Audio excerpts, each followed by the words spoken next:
সবাই শুনতে পাচ্ছ আমার কথা? সবাই শোনা যাচ্ছে Yes, clear? sir. Yes, sir. ওকে, চলো আজকে আমরা মাইক্রো প্রসেসরের একটা টপিক পড়বো, খুব ইম্পর্টেন্ট একটা টপিক, যেখান থেকে আমাদের কোশ্চেন থাকবে পরীক্ষায়। আমার সাজেশনেও দেওয়া আছে সেই কোশ্চেন্সটা। তো আজকে আমরা সেই টপিকটাই আজকে আমরা স্টার্ট করবো, সেটা হচ্ছে অ্যাসেম্বলার ডিরেক্টিভ। ওকে, আজকে টপিকটা হচ্ছে অ্যাসেম্বলার ডিরেক্টিভ। তো খুব ভাইটাল একটা টপিক, এখান থেকে মাইক্রো প্রসেসরে কোশ্চেন্স থাকবে, আর সেকেন্ড ইয়ারের সিএসও থেকে এখান থেকে কোশ্চেন্স থাকবে। তো কি কোশ্চেন থাকবে সেটা আমি টপিকটা পড়িয়ে নিই, তারপরে আমি কি কোশ্চেন থাকবে সেটা তো আমি অলরেডি সাজেশনে দিয়েছি, বা আমি আরেকটু মেনশন করবো কিরকম কোশ্চেন থাকবে এখান থেকে। তো আমরা ফার্স্টে অ্যাসেম্বলার ডিরেক্টিভের ইন্ট্রোডাকশনে চলে যাই। ওকে, দেন ডিফারেন্ট টাইপের অ্যাসেম্বলার ডিরেক্টিভ যেগুলো আছে, সেই ডিফারেন্ট ইম্পর্টেন্ট যে ডিরেক্টিভগুলো, সেই ডিরেক্টিভগুলো সম্বন্ধে আমরা তাদের কাজ কি, ডিরেক্টিভগুলো কেন ব্যবহার করা হয়, সেই সেই সমস্ত অ্যাসপেক্টে আমরা তারপরে আমরা আসবো। ওকে, ফার্স্ট আমরা একটু ইন্ট্রোডাক্টরি পার্ট দেখি যে অ্যাসেম্বলার ডিরেক্টিভ কি করে অ্যাকচুয়ালি। তো অ্যাসেম্বলার নামটার সাথে আমরা সবাই ফ্যামিলিয়ার। আমরা সবাই জানি যে আমরা মাইক্রো প্রসেসর স্পেসিফিক যে ল্যাঙ্গুয়েজটা আমরা লিখি, লিখে আমরা প্রোগ্রামিং করি, that is a assembly level language program. আমরা আগের দিনে 8086 ইনস্ট্রাকশন সেট পড়তে গিয়ে আমরা কিছু অ্যাসেম্বলি লেভেল ল্যাঙ্গুয়েজ প্রোগ্রাম আমরা পড়েছি। তো this are the assembly level language programme.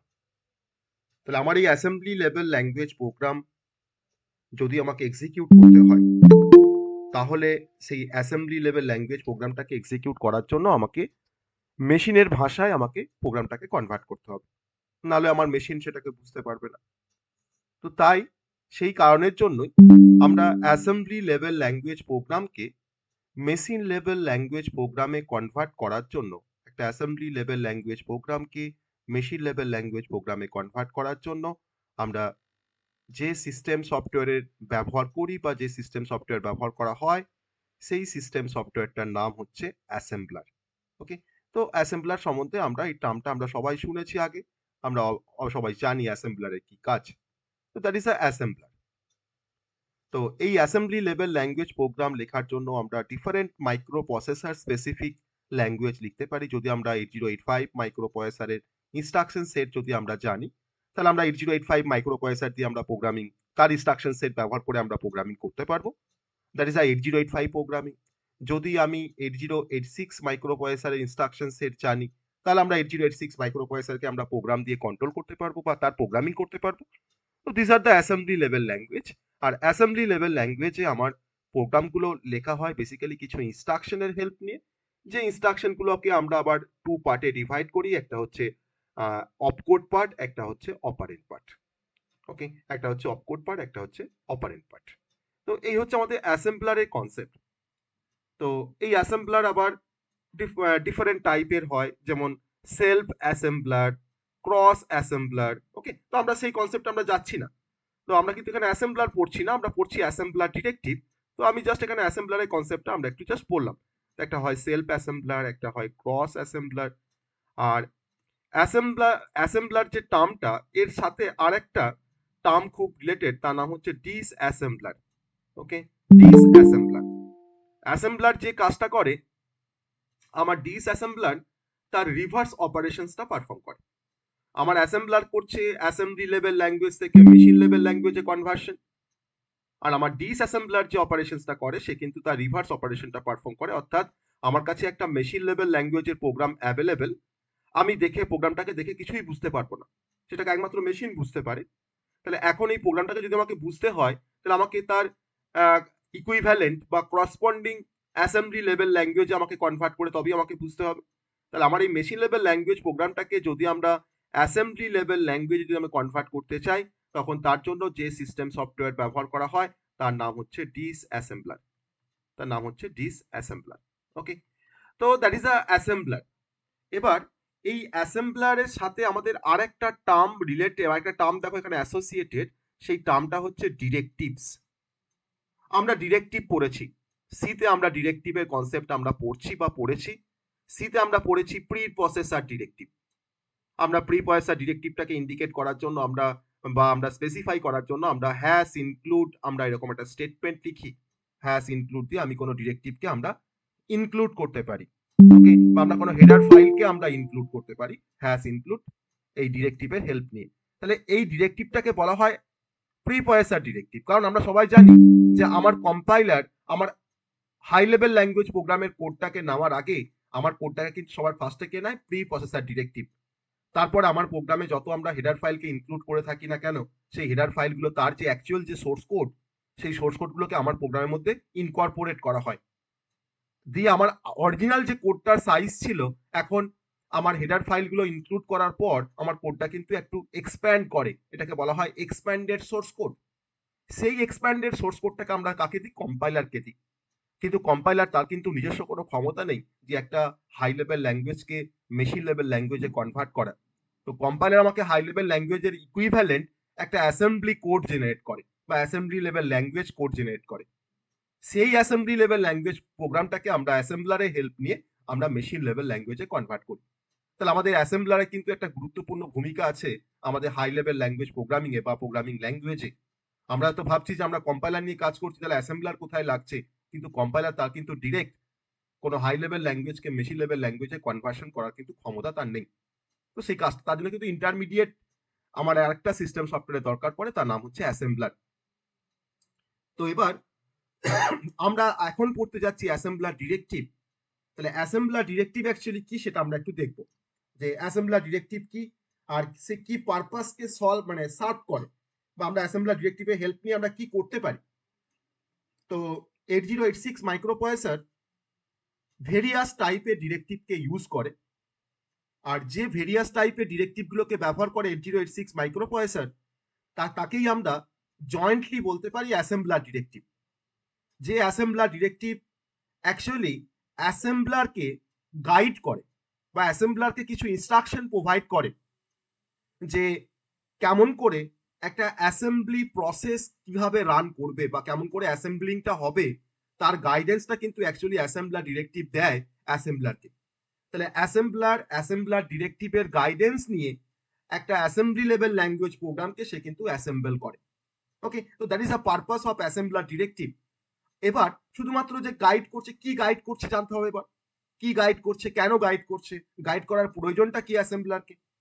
না, আমরা অ্যাসেম্বলার ডিরেক্টিভ অ্যাসেম্বলারকে এমন কিছু টাস্ক পারফর্ম করতে গাইড করে, যেমন ধরে নাও তুমি তোমার অ্যাসেম্বলি লেভেল ল্যাঙ্গুয়েজ প্রোগ্রামে তুমি হয়তো কোন একটা ডেটাকে তুমি ডিফাইন করবে, সেই ডেটাকে ডিফাইন করার জন্য কিন্তু অ্যাসেম্বলার ডিরেক্টিভ তোমাকে গাইড করবে, অ্যাসেম্বলারকে গাইড করবে। That is a defining data. তাহলে আমার প্রথম গাইডেন্সের প্রথম পয়েন্টটা হচ্ছে যে কি গাইড করে। তো ফার্স্ট গাইডেন্সটা হচ্ছে ডেটা ডিফাইনিং, ডেটাগুলোকে ডিফাইন করতে আমাকে গাইড করে। তার জন্য ডিফারেন্ট ডিরেক্টিভস আছে, সেই ডিরেক্টিভগুলো আমরা পড়বো। Number 2, specify memory allocation. আমাকে মেমোরি অ্যালোকেশনটাকে স্পেসিফাই করে যে কেমন করে মেমোরি অ্যালোকেট হবে, কত বাইটের মেমোরি অ্যালোকেট হবে ওই পার্টিকুলার ভ্যালুটাকে স্টোর করার জন্য, বা কিভাবে মেমোরিটা অ্যালোকেট হবে। আর থার্ড যে পারপাসটা সেটা হচ্ছে কন্ট্রোলিং অ্যাসেম্বলি প্রসেস, অ্যাসেম্বলি প্রসেসটাকে কন্ট্রোল করছে। ওকে, কেমন করে অ্যাসেম্বলি প্রসেসটা রান করবে সেটাকে কন্ট্রোল করছে অ্যাকচুয়ালি। তো সেটাও কিন্তু আমার অ্যাসেম্বলার ডিরেক্টিভের একটা পারপাস বলতে পারো, কন্ট্রোলিং অ্যাসেম্বলিং প্রসেস। তো এই তিনটে পারপাসকে আমি এখন মাথায় রেখে আমরা অ্যাসেম্বলার ডিরেক্টিভ অ্যাসেম্বলারকে গাইড করে। এবার আমরা কিছু কমনলি ইউজড কিছু অ্যাসেম্বলার ডিরেক্টিভের কথা আমরা জানবো 8086 মাইক্রোপ্রসেসরের রেসপেক্টে, বা 8086 মাইক্রোপ্রসেসর যে অ্যাসেম্বলার ডিরেক্টিভগুলোকে ইনক্লুড করে তার মধ্যে আমরা কিছু ইম্পর্টেন্ট টাইপের ডিরেক্টিভের কথা আমরা জানবো। তো সেই ডিরেক্টিভের কথা জানার আগে আমরা বেসিক যে ইন্ট্রোডাক্টরি যে পার্টটা বললাম যে কেন অ্যাসেম্বলার ডিরেক্টিভ ব্যবহার করা হয়। আবার ধরে নাও আমি হয়তো আমার প্রোগ্রামটাকে প্রপারলি অর্গানাইজ করব, তাহলে আমার যে প্রোগ্রামটাকে প্রপারলি অর্গানাইজ করার জন্য কিন্তু অ্যাসেম্বলার ডিরেক্টিভও কিন্তু অ্যাসেম্বলারকে গাইড করে। তাহলে আমি 4 নাম্বার পারপাসে লিখতে পারি যে অর্গানাইজিং দ্য প্রোগ্রাম মডিউল বা অর্গানাইজিং দ্য প্রোগ্রাম। এবার একটা প্রোগ্রামকে তোমরা কিভাবে অর্গানাইজ করা হয় সেটা আমরা অ্যাসেম্বলার ডিরেক্টিভ পড়ার পর জানতে পারবো, যে আমরা কতটা সাজিয়ে গুছিয়ে একটা প্রোগ্রামকে লিখতে পারি by using the assembler directive. That is the purpose assembler directive, এটা হচ্ছে আমাদের একটা বেসিক পারপাস। তাহলে আমার অ্যাসেম্বলি ল্যাঙ্গুয়েজ প্রোগ্রাম থেকে মেশিন কোড জেনারেট করার জন্য আমরা অ্যাসেম্বলার ব্যবহার করি, আর সেই অ্যাসেম্বলারকে গাইড করছে বা ইনস্ট্রাকশন দিচ্ছে অ্যাসেম্বলার ডিরেক্টিভ, যাতে অ্যাসেম্বলারকে সে গাইড করছে যে কেমন করে অ্যাসেম্বলি প্রসেসটা কাজ করবে বা কেমন করে অ্যাসেম্বল হবে। আর এছাড়াও আমার ডেটাকে ডিফাইন করতে অ্যাসেম্বলারকে গাইড করছে, মেমোরি লোকেশন স্পেসিফাই করতে অ্যাসেম্বলারকে গাইড করছে, বা অ্যাসেম্বলি প্রসেসটাকে কন্ট্রোল করছে অ্যাসেম্বলার ডিরেক্টিভ। এছাড়া আমার প্রোগ্রামটাকে অর্গানাইজ করতেও কিন্তু আমরা অ্যাসেম্বলার ডিরেক্টিভটাকে ব্যবহার করতে পারি। তো অ্যাসেম্বলার অ্যাকচুয়ালি ডেটা ডিফাইন করার জন্য কিছু ডিরেক্টিভ আছে, মেমোরি অ্যালোকেশন করার জন্য কিছু ডিরেক্টিভ আছে, অ্যাসেম্বলি প্রসেসটাকে কন্ট্রোল করার জন্য কিছু ডিরেক্টিভ আছে, আবার প্রোগ্রামটাকে অর্গানাইজ করার জন্য কিন্তু কিছু ডিরেক্টিভ আছে। তো আমরা সবসময় অ্যাসেম্বলার ডিরেক্টিভের যে নামগুলো লিখবো, তো সেটা আমরা ক্যাপসে লিখবো। ঠিক আছে, আমরা ক্যাপসে লিখবো বা স্মলেও লেখা যায়, কিন্তু আমি বলবো এটাকে আমরা ক্যাপসে লিখবো। যত অ্যাসেম্বলার ডিরেক্টিভের নাম আমি বলবো সমস্তগুলো কিন্তু আমরা ক্যাপিটাল লেটারে আমরা সেগুলোকে অ্যাসেম্বলার ডিরেক্টিভের নামগুলোকে আমরা জানবো। এবার পপুলার কিছু অ্যাসেম্বলার আছে, পপুলার কিছু আমাকে যদি বলে যে write down the example of a two assembler, দুটো অ্যাসেম্বলার আমাকে যদি এক্সাম্পল জিজ্ঞেস করে, তো সব থেকে পপুলার যে অ্যাসেম্বলারটা, যেমন মাইক্রোসফটের একটা অ্যাসেম্বলার আছে, তাকে আমরা বলতে পারি এমএএসএম। মাইক্রোসফটের একটা অ্যাসেম্বলার তার নাম হচ্ছে এমএএসএম। আর টার্বোর একটা অ্যাসেম্বলার আছে তার নাম হচ্ছে টিএএসএম। এছাড়াও আরো ডিফারেন্ট টাইপের বা ডিফারেন্ট এক্সাম্পল আছে অ্যাসেম্বলারে, তার মধ্যে আমরা পপুলার দুটো আমরা অ্যাসেম্বলারের নাম জানলাম, একটা হচ্ছে এমএএসএম, একটা হচ্ছে আমাদের টিএসএম। ওকে, এবার একটা অ্যাসেম্বলি ল্যাঙ্গুয়েজ প্রোগ্রাম আমরা দেখেছি আগের দিনে অ্যাসেম্বলি লেভেল ল্যাঙ্গুয়েজ প্রোগ্রাম কেমন দেখতে হয়। তো একটা assembly level language program basically দুটো পার্টে ডিভাইড করা থাকে। একটা অ্যাসেম্বলি লেভেল ল্যাঙ্গুয়েজ প্রোগ্রামকে আমরা দুটো পার্টে ডিভাইড করে আমরা লিখতে পারি, বা তার মধ্যে দুটো পার্ট থাকে অ্যাকচুয়ালি। তো সেই দুটো পার্টের মধ্যে প্রথম পার্টটা ধরলাম যে আমার কিছু ইনস্ট্রাকশন দিয়ে আমাকে প্রোগ্রাম লিখতে হয়, কারণ ইনস্ট্রাকশন ছাড়া তো প্রোগ্রাম পসিবল নয়। আমার কিছু ইনস্ট্রাকশন থাকে বা সেট অফ ইনস্ট্রাকশনস থাকে আমার প্রোগ্রামটাকে লেখার জন্য, একটা অ্যাসেম্বলি ল্যাঙ্গুয়েজ প্রোগ্রাম। কিছু ইনস্ট্রাকশন থাকে আর তার সাথে আমার কিছু ডিরেক্টিভ থাকে। তাহলে 8086 মাইক্রো প্রসেসরে যদি আমরা প্রপার স্ট্রাকচার দেখি প্রোগ্রামের, তাহলে আমরা তার মধ্যে দুটো পার্টকে দেখতে পাবো, একটা হচ্ছে ইনস্ট্রাকশন পার্ট, একটা হচ্ছে ডিরেক্টিভ পার্ট। এবার এই অ্যাসেম্বলি লেভেল ল্যাঙ্গুয়েজ প্রোগ্রামটাকে তুমি যখনই অ্যাসেম্বলারকে দিলে, অ্যাসেম্বলার কিন্তু তোমার এই প্রোগ্রামটা রেসপেক্টে সে তোমাকে মেশিন কোড জেনারেট করে দেবে, যাতে তোমার মেশিন সেটাকে এক্সিকিউট করতে পারে। কিন্তু এই মেশিন কোডটা আবার সবার জন্য কিন্তু জেনারেট হয় না। আমার প্রোগ্রামে যেগুলো ইনস্ট্রাকশন আছে, সেই ইনস্ট্রাকশনের ইকুইভ্যালেন্ট মেশিন কোড জেনারেট হয়, কিন্তু আমার ডিরেক্টিভ গুলো কিন্তু কোনোভাবেই মেশিন কোডে কনভার্ট হয় না। ওকে, তাহলে আমরা আমাদের অ্যাসেম্বলি লেভেল ল্যাঙ্গুয়েজ প্রোগ্রামে যদি আমরা কোনো ডিরেক্টিভ ব্যবহার করি বা অ্যাসেম্বলার ডিরেক্টিভ ব্যবহার করি, আমার কিন্তু অ্যাসেম্বলার ডিরেক্টিভ গুলো কিন্তু কোনো সময় মেশিন কোডে কনভার্ট হবে না। শুধুমাত্র ইনস্ট্রাকশন গুলো কিন্তু মেশিন কোডে কনভার্ট হবে। ঠিক আছে, কারণ ডিরেক্টিভটাই হচ্ছে কিন্তু আমাদের অ্যাসেম্বলারকে গাইড প্রোভাইড করে বা গাইডেন্স দেয় যে কেমন করে অ্যাসেম্বল হবে বা কেমন করে অ্যাসেম্বলি প্রসেসটা আমার পারফর্ম হবে। তাই তো তাহলে আমরা লিখতে পারি আমরা যে directive are not translated to machine code বা মেশিন ল্যাঙ্গুয়েজ, কিন্তু ইনস্ট্রাকশন কিন্তু can be translated to the machine code. Okay, এটা কিন্তু আমাদের আর একটা পয়েন্ট, যে পয়েন্টটা আমাদের এমফাসিস করা দরকার ছিল, যে কোন পোর্শনটা আমার কনভার্ট হয় আমার মেশিন কোডে বা মেশিন লেভেল ল্যাঙ্গুয়েজে, এটা হচ্ছে ইনস্ট্রাকশনাল পার্টটা। আমার কিন্তু ডিরেক্টিভ পার্টটা কিন্তু কোনোভাবেই মেশিন কোডে কনভার্ট হয় না। ঠিক আছে, তো এটা হচ্ছে আমাদের বেসিক ইন্ট্রোডাকশন, যে what is assembler directive, what are the purpose of assembler directive.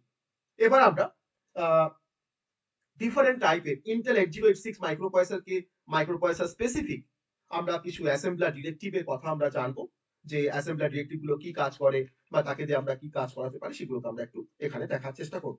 Okay, তো types of example of assembler directive, বা কমনলি আমি এখানে বলতে পারি যে commonly used assembler directive in 8086 microprocessor. Okay, তো আমরা এখন কিছু অ্যাসেম্বলার ডিরেক্টিভে কিছু আমরা নেম দেখবো, commonly used assembler directive, commonly used assembler directives। আমার কমনলি ডিফারেন্ট টাইপের অ্যাসেম্বলার ডিরেক্টিভ আছে, তার মধ্যে আমরা এখানে যেগুলো আমাদের খুব ইম্পর্টেন্ট ডিরেক্টিভস, যেগুলোকে না বললে নয়, আমি সেই ইম্পর্টেন্ট ডিরেক্টিভ গুলোর কথা আমরা জানবো। পরীক্ষায় কোশ্চেন দেয় যে write down the function of the following assembler directive, তোমাকে 4টে বা 5টা তোমাকে অ্যাসেম্বলার ডিরেক্টিভের নাম বলে দেবে, তার ফাংশনস গুলো তোমাকে বলতে হবে। তো তখন কিন্তু আমাদের অ্যাসেম্বলার ডিরেক্টিভ কিন্তু আমাকে most of the assembler directive কিন্তু আমাকে পড়তে হবে বা জানতে হবে, নাহলে পরীক্ষায় কোন 4টে আসবে বা কোন 5টা আসবে সেটা কিন্তু আমরা বুঝতে পারবো না। তো আমি যেগুলো করাবো তার মধ্যে থেকে কিন্তু 4টে বা 5টা অ্যাসেম্বলার ডিরেক্টিভ তোমাকে ফাংশনস তোমাকে লিখতে হবে। বা পরীক্ষা আসতে পারে write a short note on assembler directive, 4 number থাকবে বা 3 নাম্বার থাকবে। তো শর্ট নোট বলেও কিন্তু আমাকে what is assembler directive, purpose of assembler directive, তারপর আমাকে কয়েকটা টাইপের অ্যাসেম্বলার ডিরেক্টিভ সম্বন্ধে আমাকে তার ফাংশনসটা মেনশন করতে হবে। ওকে, তো আমরা এখন অ্যাসেম্বলার ডিরেক্টিভের আমরা প্রথম টাইপ দিয়ে আমরা শুরু করব। প্রথম টাইপ দিয়ে আমরা শুরু করব, সেটা হচ্ছে ফার্স্ট যাকে দিয়ে শুরু করব তার নাম হচ্ছে অ্যাজিউম ডিরেক্টিভ। অ্যাজিউম, ওকে, ASSUME, খুব ইম্পর্টেন্ট একটা ডিরেক্টিভ, তার নাম হচ্ছে অ্যাজিউম। ওকে, আমি বলেছি সব ক্যাপসে লিখবো আমরা অ্যাসেম্বলার ডিরেক্টিভগুলোকে। আমি চেষ্টা করছি এটাকে সবটাকে আমরা অ্যালফাবেটিক্যাল অর্ডারে যদি দেখানো যায় অ্যাসেম্বলার ডিরেক্টিভের নামগুলোকে, তার কাজগুলোকে পরপর।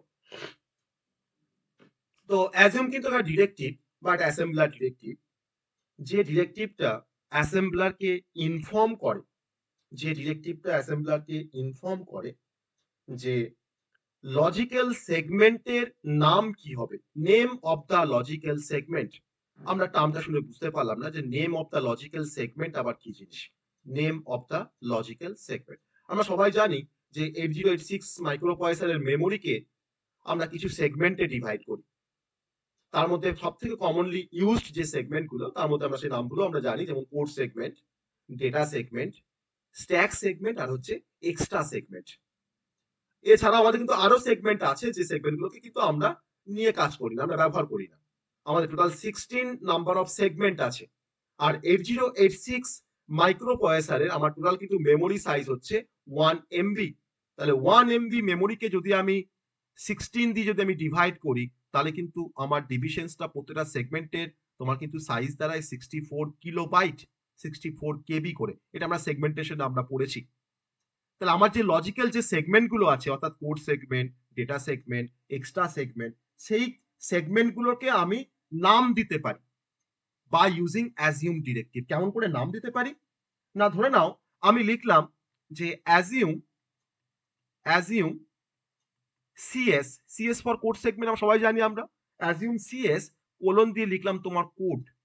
মানে আমি এই অ্যাজিউম ডিরেক্টিভের হেল্প নিয়ে আমি কোড সেগমেন্টের একটা নতুন নাম দিলাম, তাকে ডাক নাম দিলাম। আমি কত সিএস সিএস বলবো, আমি তার নামটা দিলাম তোমার কোড। তাহলে এখন কোড দিয়ে আমি যখন কোনো কোড লিখবো, তার মানে কিন্তু সেটা আমার কিন্তু কোড সেগমেন্টের মধ্যে কিন্তু বিলং করবে। আমরা সবাই জানি যে কোড সেগমেন্ট কিন্তু বেসিক্যালি কন্টেন্ট করে কিছু ইনস্ট্রাকশনের কোডকে, তার জন্য নামটা হচ্ছে কোড সেগমেন্ট। তাহলে আমি এখন কি করলাম, সিএসটাকে আমি অ্যাজিউম করছি অ্যাজ আ কোড। তাহলে এই ডিরেক্টিভটা অ্যাসেম্বলারকে বলছে যে name of the code segment is code. তাহলে এখন কোড সেগমেন্টের নামটা হয়ে গেল কোড। আবার তুমি আবার লিখতে পারো অ্যাজিউম ডিএস কোলন দিয়ে তুমি লিখছো তো ডেটা। তাহলে এখন ডিএস সেগমেন্টটা কিন্তু এখন নতুন নাম হয়ে গেল, তার নামটা হচ্ছে ডেটা। মানে তুমি অ্যাজিউম করতে বলছো অ্যাসেম্বলারকে যে অ্যাসেম্বলার তুমি অ্যাজিউম করো যে ডিএসটা হচ্ছে ডেটা, সিএসটা হচ্ছে কোড, ইএসটা হচ্ছে এক্সট্রা, ওকে, ইএসটা হচ্ছে এক্সট্রা, আর তোমার আমাদের আরেকটা তোমার এসএসটা হচ্ছে তোমার স্ট্যাক। তো এরকম ভাবে কিন্তু আমরা অ্যাসেম্বলারকে ইনফর্ম করতে পারি, বা অ্যাসেম্বলার ডিরেক্টিভ কিন্তু হবে অ্যাসেম্বলারকে ইনফর্ম করতে পারে, যেটা name of the logical segment সব কিন্তু আমরা অ্যাজিউম দিয়ে লিখতে পারি। That is example of assume directive. তাহলে assume directive tells the assembler that the name of the code segment is code, name of the data segment is data, name of the extra segment is the extra, and name of the stack segment is the stack. ওকে, তাহলে এই সেগমেন্টের নামটা কিন্তু user defined. তুমি এখানে তোমার মনে হচ্ছে যে আমার স্যার কোডের নামটা ভালো লাগছে না, আমি এখানে একটা অন্য নাম, এটা কোডিং লিখবো আমি কোডের জায়গায়, তুমি লেখো এখানে কোডিং। এই নামটা কিন্তু পুরোপুরি ইউজার ডিফাইন্ড, যাতে তুমি পরে দেখে বুঝতে পারো যে কোডিং মানে তার আন্ডারে কিন্তু সব কোড আছে, আমার ওই মাইক্রোপ্রসেসর স্পেসিফিক বা আমার ওই প্রোগ্রামটা রেসপেক্টে কিছু কোড আছে। ডেটা সেগমেন্টের মধ্যে আমার সব ডেটা আছে, তাই না? তাহলে আমাকে কিন্তু এইভাবে কিন্তু আমাকে নামটা দিতে হবে যে আমি কি নাম দেব। নামটা কিন্তু আমার যা খুশি হতে পারে, ডেটা হতে পারে, আমার ধরো মাই কোড হতে পারে, মাই ডেটা হতে পারে, ওকে, ডেটা সেগমেন্ট হতে পারে, তুমি যেমন করে খুশি কিন্তু তুমি নাম দিতে পারো। এবার তোমাকে হয়তো একটা প্রোগ্রামে তোমাকে 4 বার তোমাকে হয়তো অ্যাজিউম করতে হবে। তুমি কি 4 টে লাইনে অ্যাজিউম করবে? না করে তুমি কিন্তু এক লাইনে অ্যাজিউম করতে পারো এরকম ভাবে যে অ্যাজিউম সিএস কোলন কোড, তুমি পাশে একটা কমা দাও, যেমন করে তুমি ভেরিয়েবল ডিক্লেয়ার করো ইন্টিজার এ কমা বি কমা সি। তাহলে তুমি assume CS code DS data DS colon data, তুমি এখানে আবার কমা দাও, কমা দিয়ে লেখো ইএস কোলন এক্সট্রা, তুমি আবার কোলন দাও, আবার কোলন দিয়ে তুমি লেখো এসএস কমা এসএস কোলন স্ট্যাক। তো তোমার কিন্তু এক লাইনে বা এক সিঙ্গেল স্টেটমেন্টের মধ্যে তুমি কিন্তু পুরো ডিরেক্টিভ গুলোকে তুমি অ্যাজিউম করে নিতে পারলে। ওকে, এবার এই কোডের নাম আমি কি দেবো, কোড দেবো না অন্য কিছু দেবো, আমি এর নামটা কি দেবো, ডেটা না অন্য কিছু, না আমি এখানে এক্সট্রা নামটা কি দেবো বা স্ট্যাকের নামটা কি দেবো, সেগুলো ডিফাইন করবে আমার উপরে, আমি ঠিক করবো সেটা। That is the user defined data. Okay, so that is the purpose of assume directive. Assume ডিরেক্টিভের কাজটা আমরা দেখলাম যে অ্যাজিউম ডিরেক্টিভের হেল্প নিয়ে আমরা আমরা হেল্প নিয়ে আমরা অ্যাসেম্বলারকে গাইড করছি, বাট বলছে অ্যাসেম্বলার ডিরেক্টিভ যে আমার এই লজিক্যাল সেগমেন্টের নামটা কি। আমি তার জন্য তোমাকে ফার্স্ট দেখো লিখেছি যে name of the logical segment, তাকে কিন্তু অ্যাকচুয়ালি তোমার টেল করে বা টেলস করছে কাকে, না অ্যাসেম্বলারকে। Okay, that is the purpose of assume directive. Okay, তো আমরা এই পর্যন্ত সবাই বুঝতে পেরেছি। আমি একটা এক্সাম্পল দিলাম অ্যাসেম্বলার ডিরেক্টিভের অ্যাজিউম পর্যন্ত। আমি এবার নেক্সট ডিরেক্টিভের কনসেপ্টে আসবো। এরপর সবাই বুঝতে পেরেছি আমরা এই পর্যন্ত? হ্যাঁ স্যার, বুঝেছি। হ্যাঁ স্যার। হ্যাঁ স্যার। ওকে, তো এবার আমরা সেকেন্ড ডিরেক্টিভের কনসেপ্টে আমরা আসবো। সেকেন্ড ডিরেক্টিভ নাম্বার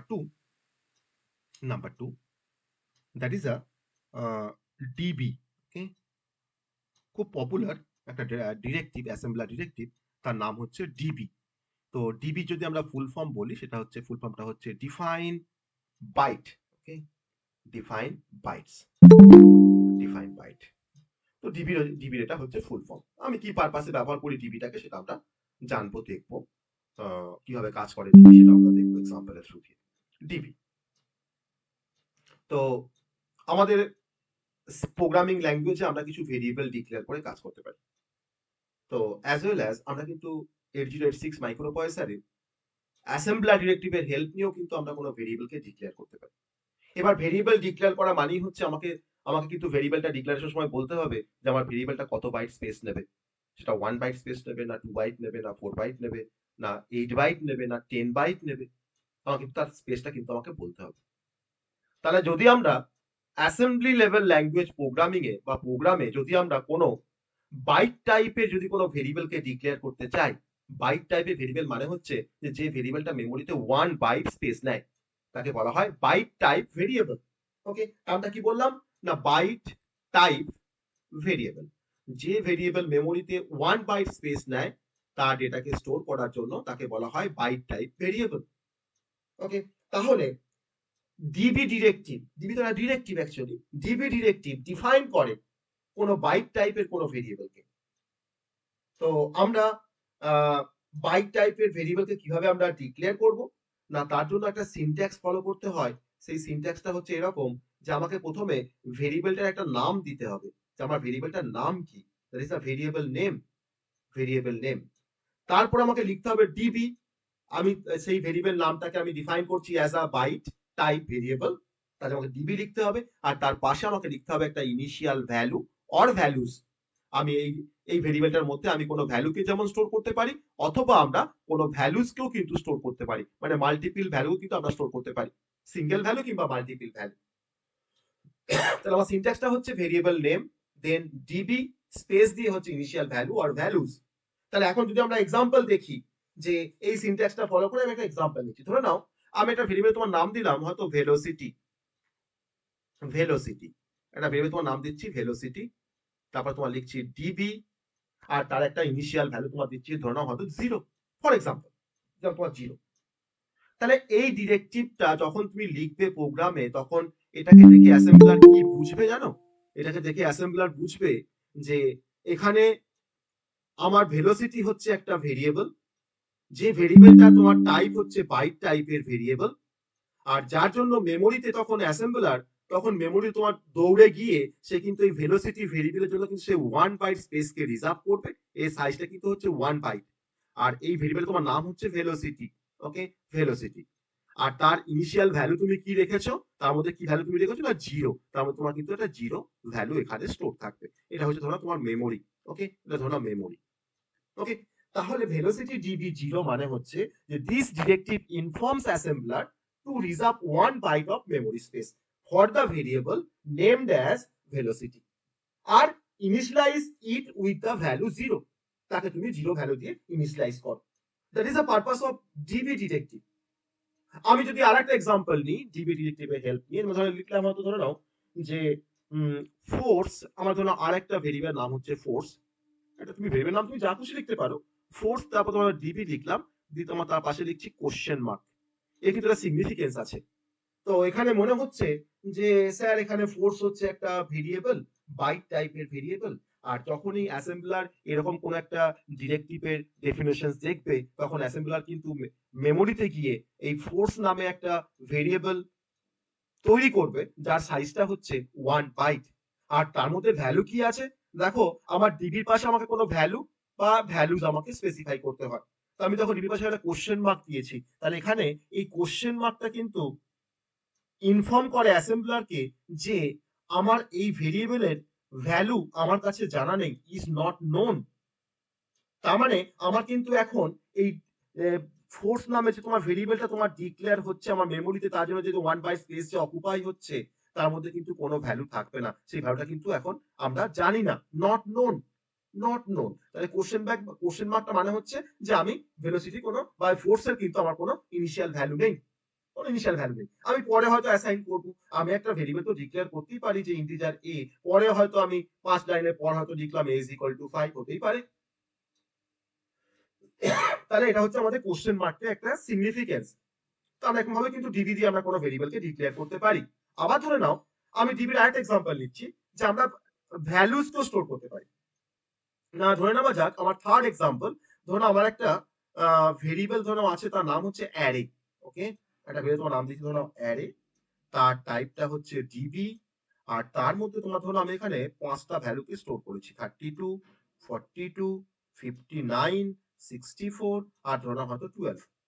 তাহলে এই ডেফিনেশনসটা দেখার পর অ্যাসেম্বলার কি ভাববে, বা এই ডেফিনেশনসটা বা এই অ্যাসেম্বলার ডিরেক্টিভটা অ্যাসেম্বলারকে কি ইনফর্ম করবে? না, সে ইনফর্ম করবে অ্যাসেম্বলারকে যে অ্যাসেম্বলার তুমি অ্যারে নামে একটা ভেরিয়েবল তৈরি করো মেমোরিতে, যার মধ্যে আমি 5টা ভ্যালুকে রাখবো।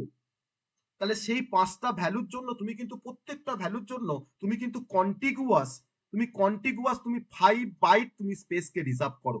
কারণ একটা ভেরিয়েবল তো আমার 1 বাইট স্পেস নেয়, তাহলে আমার এখানে এই 5টা ভ্যালুকে স্টোর করতে আমার কিন্তু কন্টিগুয়াস মেমোরিতে 5 বাইটের একটা স্পেসকে অকুপাই করতে হবে, তবেই কিন্তু আমি এই 5টা ভ্যালুকে সেই 5টা বাইটের স্পেসের মধ্যে আমি রাখতে পারবো।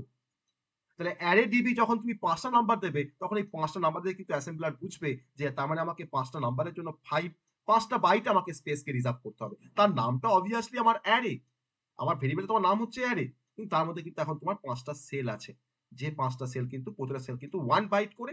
আর এই 1 বাইটের মধ্যে তোমার প্রথম বাইট আমার 32 আছে, পরের বাইট তোমার 42 আছে, এইভাবে কিন্তু আমাদের রেস্ট অফ দ্য নাম্বারগুলো কিন্তু এইভাবে স্টোর থাকছে। কিন্তু স্পেসটা কিন্তু অবভিয়াসলি কন্টিগুয়াস হতে হবে বা কন্টিনিউয়াস স্পেস হতে হবে। আমরা সবাই জানি যে অ্যারে মেমোরিতে একটা কন্টিগুয়াস স্পেস অ্যালোকেট করে। ওকে, তো that is the purpose of array DB, different type of values. আর আমি এখানে আরেকটা কনসেপ্ট দেখাবো, আরেকটা এক্সাম্পল নেবো। যেমন ধরে নাও আমার ধরে নাও আরেকটা ভেরিয়েবল আছে যার নাম হচ্ছে ওয়েট, ওয়েট ডিবি। আমি তোমার এখানে লিখলাম, আমি তোমার এখানে 5টা কোশ্চেন মার্ক দিয়েছি, 5টা কোশ্চেন মার্ক দিয়েছি 5টা ভ্যালু না দিয়ে। তাহলে আমাকে বলতে পারবে যে এই ডিরেক্টরিটা তোমার দেখার পরে অ্যাসেম্বলার কি ভাববে, বা এই ডিরেক্টরি তোমার অ্যাসেম্বলারকে কি ইনফর্ম করবে, কি ইনফর্ম করবে? বলো আমাকে, এটা দেখার পর অ্যাসেম্বলার কি ভাববে বা অ্যাসেম্বলারকে কি ইনফর্ম করবে আমার এই ডিরেক্টিভটা, বলো। যদি কোশ্চেন মার্কে যদি তোমার মিনিং বুঝতে পারো, তাহলে কিন্তু এটাও বলতে পারবে যে এই ডিরেক্টিভটা কি বলবে অ্যাকচুয়ালি অ্যাসেম্বলারকে, কি ইনস্ট্রাক্ট করবে, কি ইনফর্ম করবে, বা কি গাইডেন্স দেবে, কি বলতে পারবে?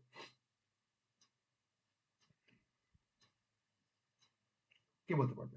এখানে ওয়েটটা কি একটা নরমাল ভেরিয়েবল না একটা অ্যারে ভেরিয়েবল? ফার্স্ট ওকে বলো, এটা ওয়েটটা কি একটা নরমাল ভেরিয়েবল স্যার না অ্যারে ভেরিয়েবল অ্যারে ভেরিয়েবল? তাহলে এখন অ্যাসেম্বলার ওয়েটের জন্য কত বাইট স্পেসকে রিজার্ভ করবে? 1 বাইট কেন 1 বাইট? আমার কতগুলো নাম্বার আছে এখানে কমা দিয়ে দিয়ে? ও 5 বাইট 5টা আমার প্রভিশন আছে, কিন্তু কোশ্চেন মার্ক মানেই তো যে আমি তার ভ্যালুটা জানি না, not known, not known to me. কিন্তু আমার 5 বাইট আমার স্পেসটা অকুপাই হচ্ছে, কিন্তু সেই প্রত্যেকটা স্পেসের মধ্যে আমার এখন ব্ল্যাঙ্ক আছে, কিছুই নাই, কোনো ভ্যালু নেই। আমি পরে হয়তো অ্যাসাইন করব, আমি পরে অ্যাসাইন করব, কিন্তু 5 বাইট কিন্তু স্পেস কিন্তু আমার অকুপাই হয়ে গেছে, continuous space. Okay, that is the purpose of question mark. আমি আরেকটা এক্সাম্পল দেখাবো ডিবির জন্য, আরেকটা এক্সাম্পল দেখাবো।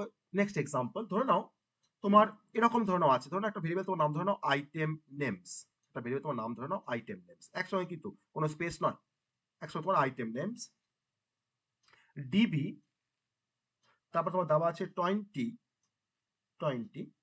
ওকে, ডিবি 20, তার পাশে তোমার দেওয়া আছে ডিইউপি, দিয়ে তোমার দেওয়া আছে কোশ্চেন মার্ক, তোমার দেওয়া আছে question mark.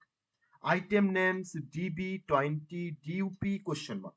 DUP stands for, ডিউপির এখানে মিনিংটা হচ্ছে, ডিউপি মানে হচ্ছে ডুপ্লিকেট, ডিউপি মানে হচ্ছে ডুপ্লিকেটস। ওকে, তাহলে আমাকে বলো যে আমার এই ডিক্লারেশনটা বা এই ডিরেক্টিভটা অ্যাসেম্বলারকে কি ইনফর্ম করবে। আমি ডিউপির কাজটা এখন ছেড়ে দাও, ডিউপি কথাটা এখন ছেড়ে দাও, এখন এটা কি ইনফর্ম করবে। পাশে একটা 20 দেওয়া আছে, ডিবি দেওয়া আছে, তার আগে একটা আইটেম নেমস বলে ভেরিয়েবল আছে, তাহলে এটা এখন কি ইনফর্ম করবে অ্যাসেম্বলারকে। item name named reader নিতে হবে যা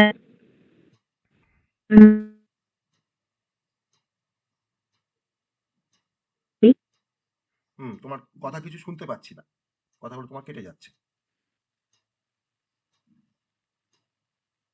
item names নামে একটা ভেরিয়েবল হ্যাঁ, যার 20 আর একটা ডুপ্লিকেট আইটেম নেম নামে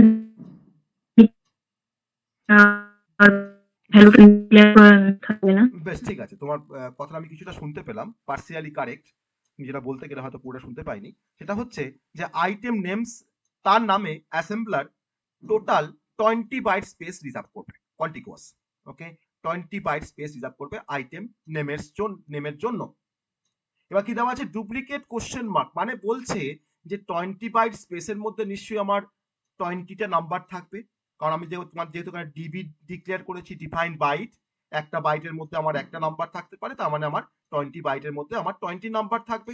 এবার বলছে যে ডুপ্লিকেট করো কোশ্চেন মার্ক সবার জন্য, মানে সবার এখন ডুপ্লিকেট বা কোশ্চেন মার্কটা তোমার ডুপ্লিকেট হচ্ছে, তার মানে কি না আমার এই যে 20 যে নাম্বার থাকবে আমার এই 20 বাইট স্পেসের মধ্যে, তার নামটা হচ্ছে আইটেম নেমস, ভেরিয়েবলটার নাম হচ্ছে আইটেম নেমস, কিন্তু কোন আইটেমটার নাম আমি জানি না, আননোন টু মি, তাহলে তোমার কি হচ্ছে ডুপ্লিকেট কোশ্চেন মার্ক, মানে প্রত্যেকটা কিন্তু এখন কোশ্চেন মার্ক, আমি কিন্তু কারো ভ্যালু জানি না। ওকে, তো আইটেম নেমস একটা অ্যারে যার সাইজ তোমার 20 বাইট, আর ডুপ্লিকেট কোশ্চেন মার্কটা ইন্ডিকেট করছে যে আমি কোনো নাম্বারটার কোনো ভেরিয়েবল কোনো স্পেসেরই কিন্তু আমি তোমার ভ্যালু এখানে কিছু পুট করতে পারছি না, আমি ইনিশিয়ালাইজ করতে পারছি না কিছু, সব কিন্তু তোমার আননোন, সবগুলি হচ্ছে মানে without initial value, without initial value. তাহলে দিস ডিরেক্টিভ ইনফর্ম অ্যাসেম্বলার যে to reserve 20 byte of space বা কনজিকিউটিভ স্পেস ফর ভেরিয়েবলের নামটা হচ্ছে item names, okay, without initial value. Okay, আর সেই উইদাউট ইনিশিয়াল ভ্যালুটা কিন্তু আমরা তোমার দেখো লিখছি এখানে ডুপ্লিকেট 20, আমি কোশ্চেন মার্ক দিচ্ছি। না হলে তুমি আবার ভাববে যে স্যার যদি আমি ডুপ্লিকেট কোশ্চেন মার্ক না দিয়ে, স্যার যদি আমি 20 টাইমস যদি আমি এখানে 20ও দিলাম না, স্যার আমি 20 দিলাম না, ডুপ্লিকেট দিলাম না, আমি এখানে ডিবির পরে আমি 20 বার কোশ্চেন মার্ক দেবো, that also be the valid, এটাও ভ্যালিড। 20 বার দেওয়ার থেকে তোমার 20 ডুপ্লিকেট কোশ্চেন মার্ক লেখাটা তোমার ঠিক না ভুল, কোনটা সহজ, এটা লেখাটা সহজ না আমাকে 20 বার এখানে কোশ্চেন মার্ক দেওয়াটা সহজ, কোনটা লেখাটা সহজ। অবশ্যই আমার আজকে না তোমার 20টা নাম্বার আছে, আমার জন্য যদি তোমাকে 50 যদি আমাকে বাইট রিজার্ভ করতে হয়, আমি কি 50 বার লিখবো নাকি কোশ্চেন মার্কটা। তার একটা শর্টকাট হচ্ছে যে আমি 20 বার তোমার কোশ্চেন মার্ক না লিখে আমি কি লিখছি না 20 টাইমস আমি ডুপ্লিকেট করছি কাকে না কোশ্চেন মার্কটাকে। এবার বোঝা গেছে, 20 টাইমস আমি ডুপ্লিকেট করছি কোশ্চেন মার্কটাকে, মানে আমার 20 নাম্বার অফ ভ্যালুজ আছে, তার জন্য মেমোরিতে 20 বাইট স্পেস অকুপাই হবে, আর কোনো প্রত্যেকটা স্পেসের মধ্যে কিন্তু আমার কারো কিন্তু ভ্যালু আমরা জানি না, কারো কিন্তু কোনো ইনিশিয়াল ভ্যালু নেই, উইদাউট এনি ইনিশিয়াল ভ্যালু। ওকে, এটা হচ্ছে আমাদের এটার পারপাস। ওকে, আমি আর একটা এক্সাম্পল দেবো ডিবি রেসপেক্টে, তো এগুলো সবাই বুঝতে পারছো তো এক্সাম্পল গুলো, ডিবি যে এক্সাম্পল গুলো তোমার দিচ্ছি সবাই বুঝতে পারছো তো। হ্যাঁ স্যার। এবার তোমরা আমাকে বলবে যে এই ডিক্লারেশনটার কি মিনিং। ওকে, এবার তোমরা আমাকে বলবে যে এই ডিক্লারেশনটা কি মিনিং আর কত বাইটে বা মেমোরিতে স্পেস নেবে। ধরুন আমার এরকম একটা তোমার ডিক্লারেশন আছে, অ্যারে ডিবি, অ্যারে ডিবি 5,9,8,4, ওকে, 8,4, 4 এর পাশে কমা নয়, কমাটা আমি দিয়ে ফেলেছি 4।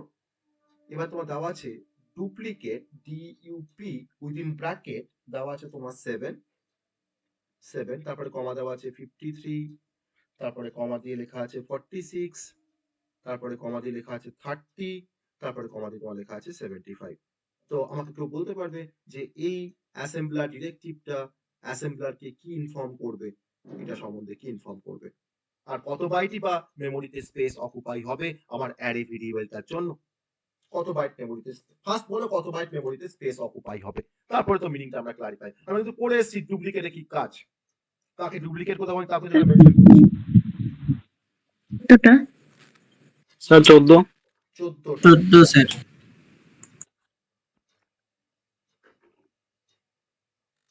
তো 14টা কেমন করে পড়লে, 14টা কেমন করে পড়লে?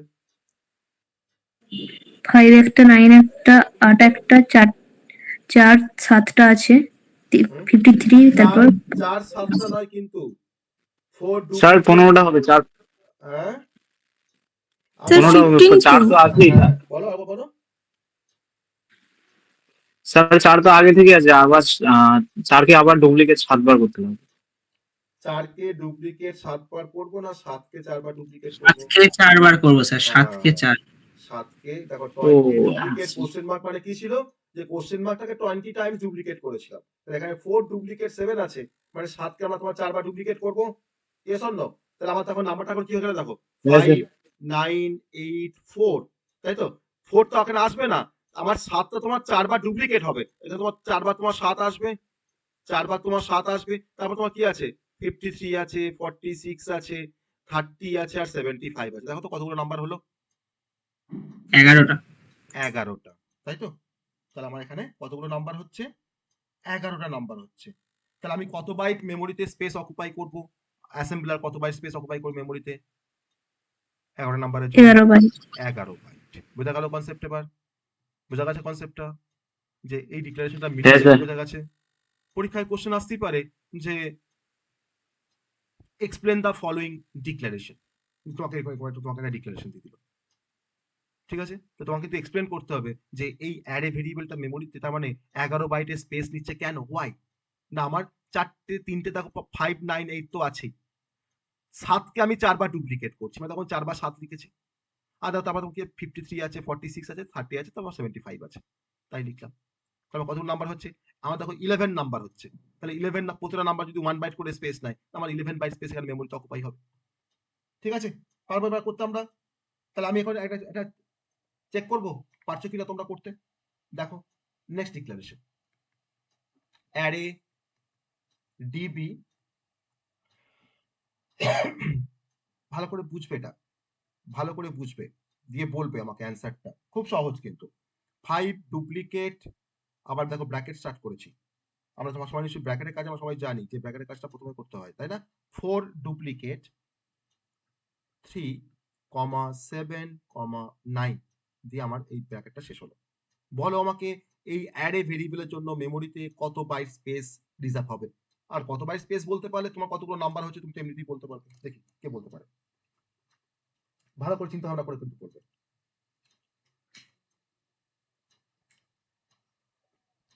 ইনার ব্র্যাকেটের কাজটা কিন্তু ফার্স্টে করে নেবে, তারপরে আউটার ব্র্যাকেটের কাজটা হবে, ওকে? আগে ইনার ব্র্যাকেটের কাজটা কিন্তু ফার্স্টে হয়ে যাবে।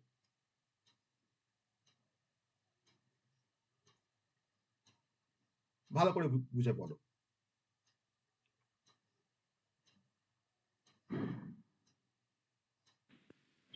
স্যার 5। না 11 বার। স্যার 30। হুম না 30। 30, বেশ 30 অ্যান্সারটাকে আমি নেব। 11 অ্যান্সারটা কিন্তু নয়, কেন নয় বলবো, বেশ 5 তো নয়। আর কোন অ্যান্সার?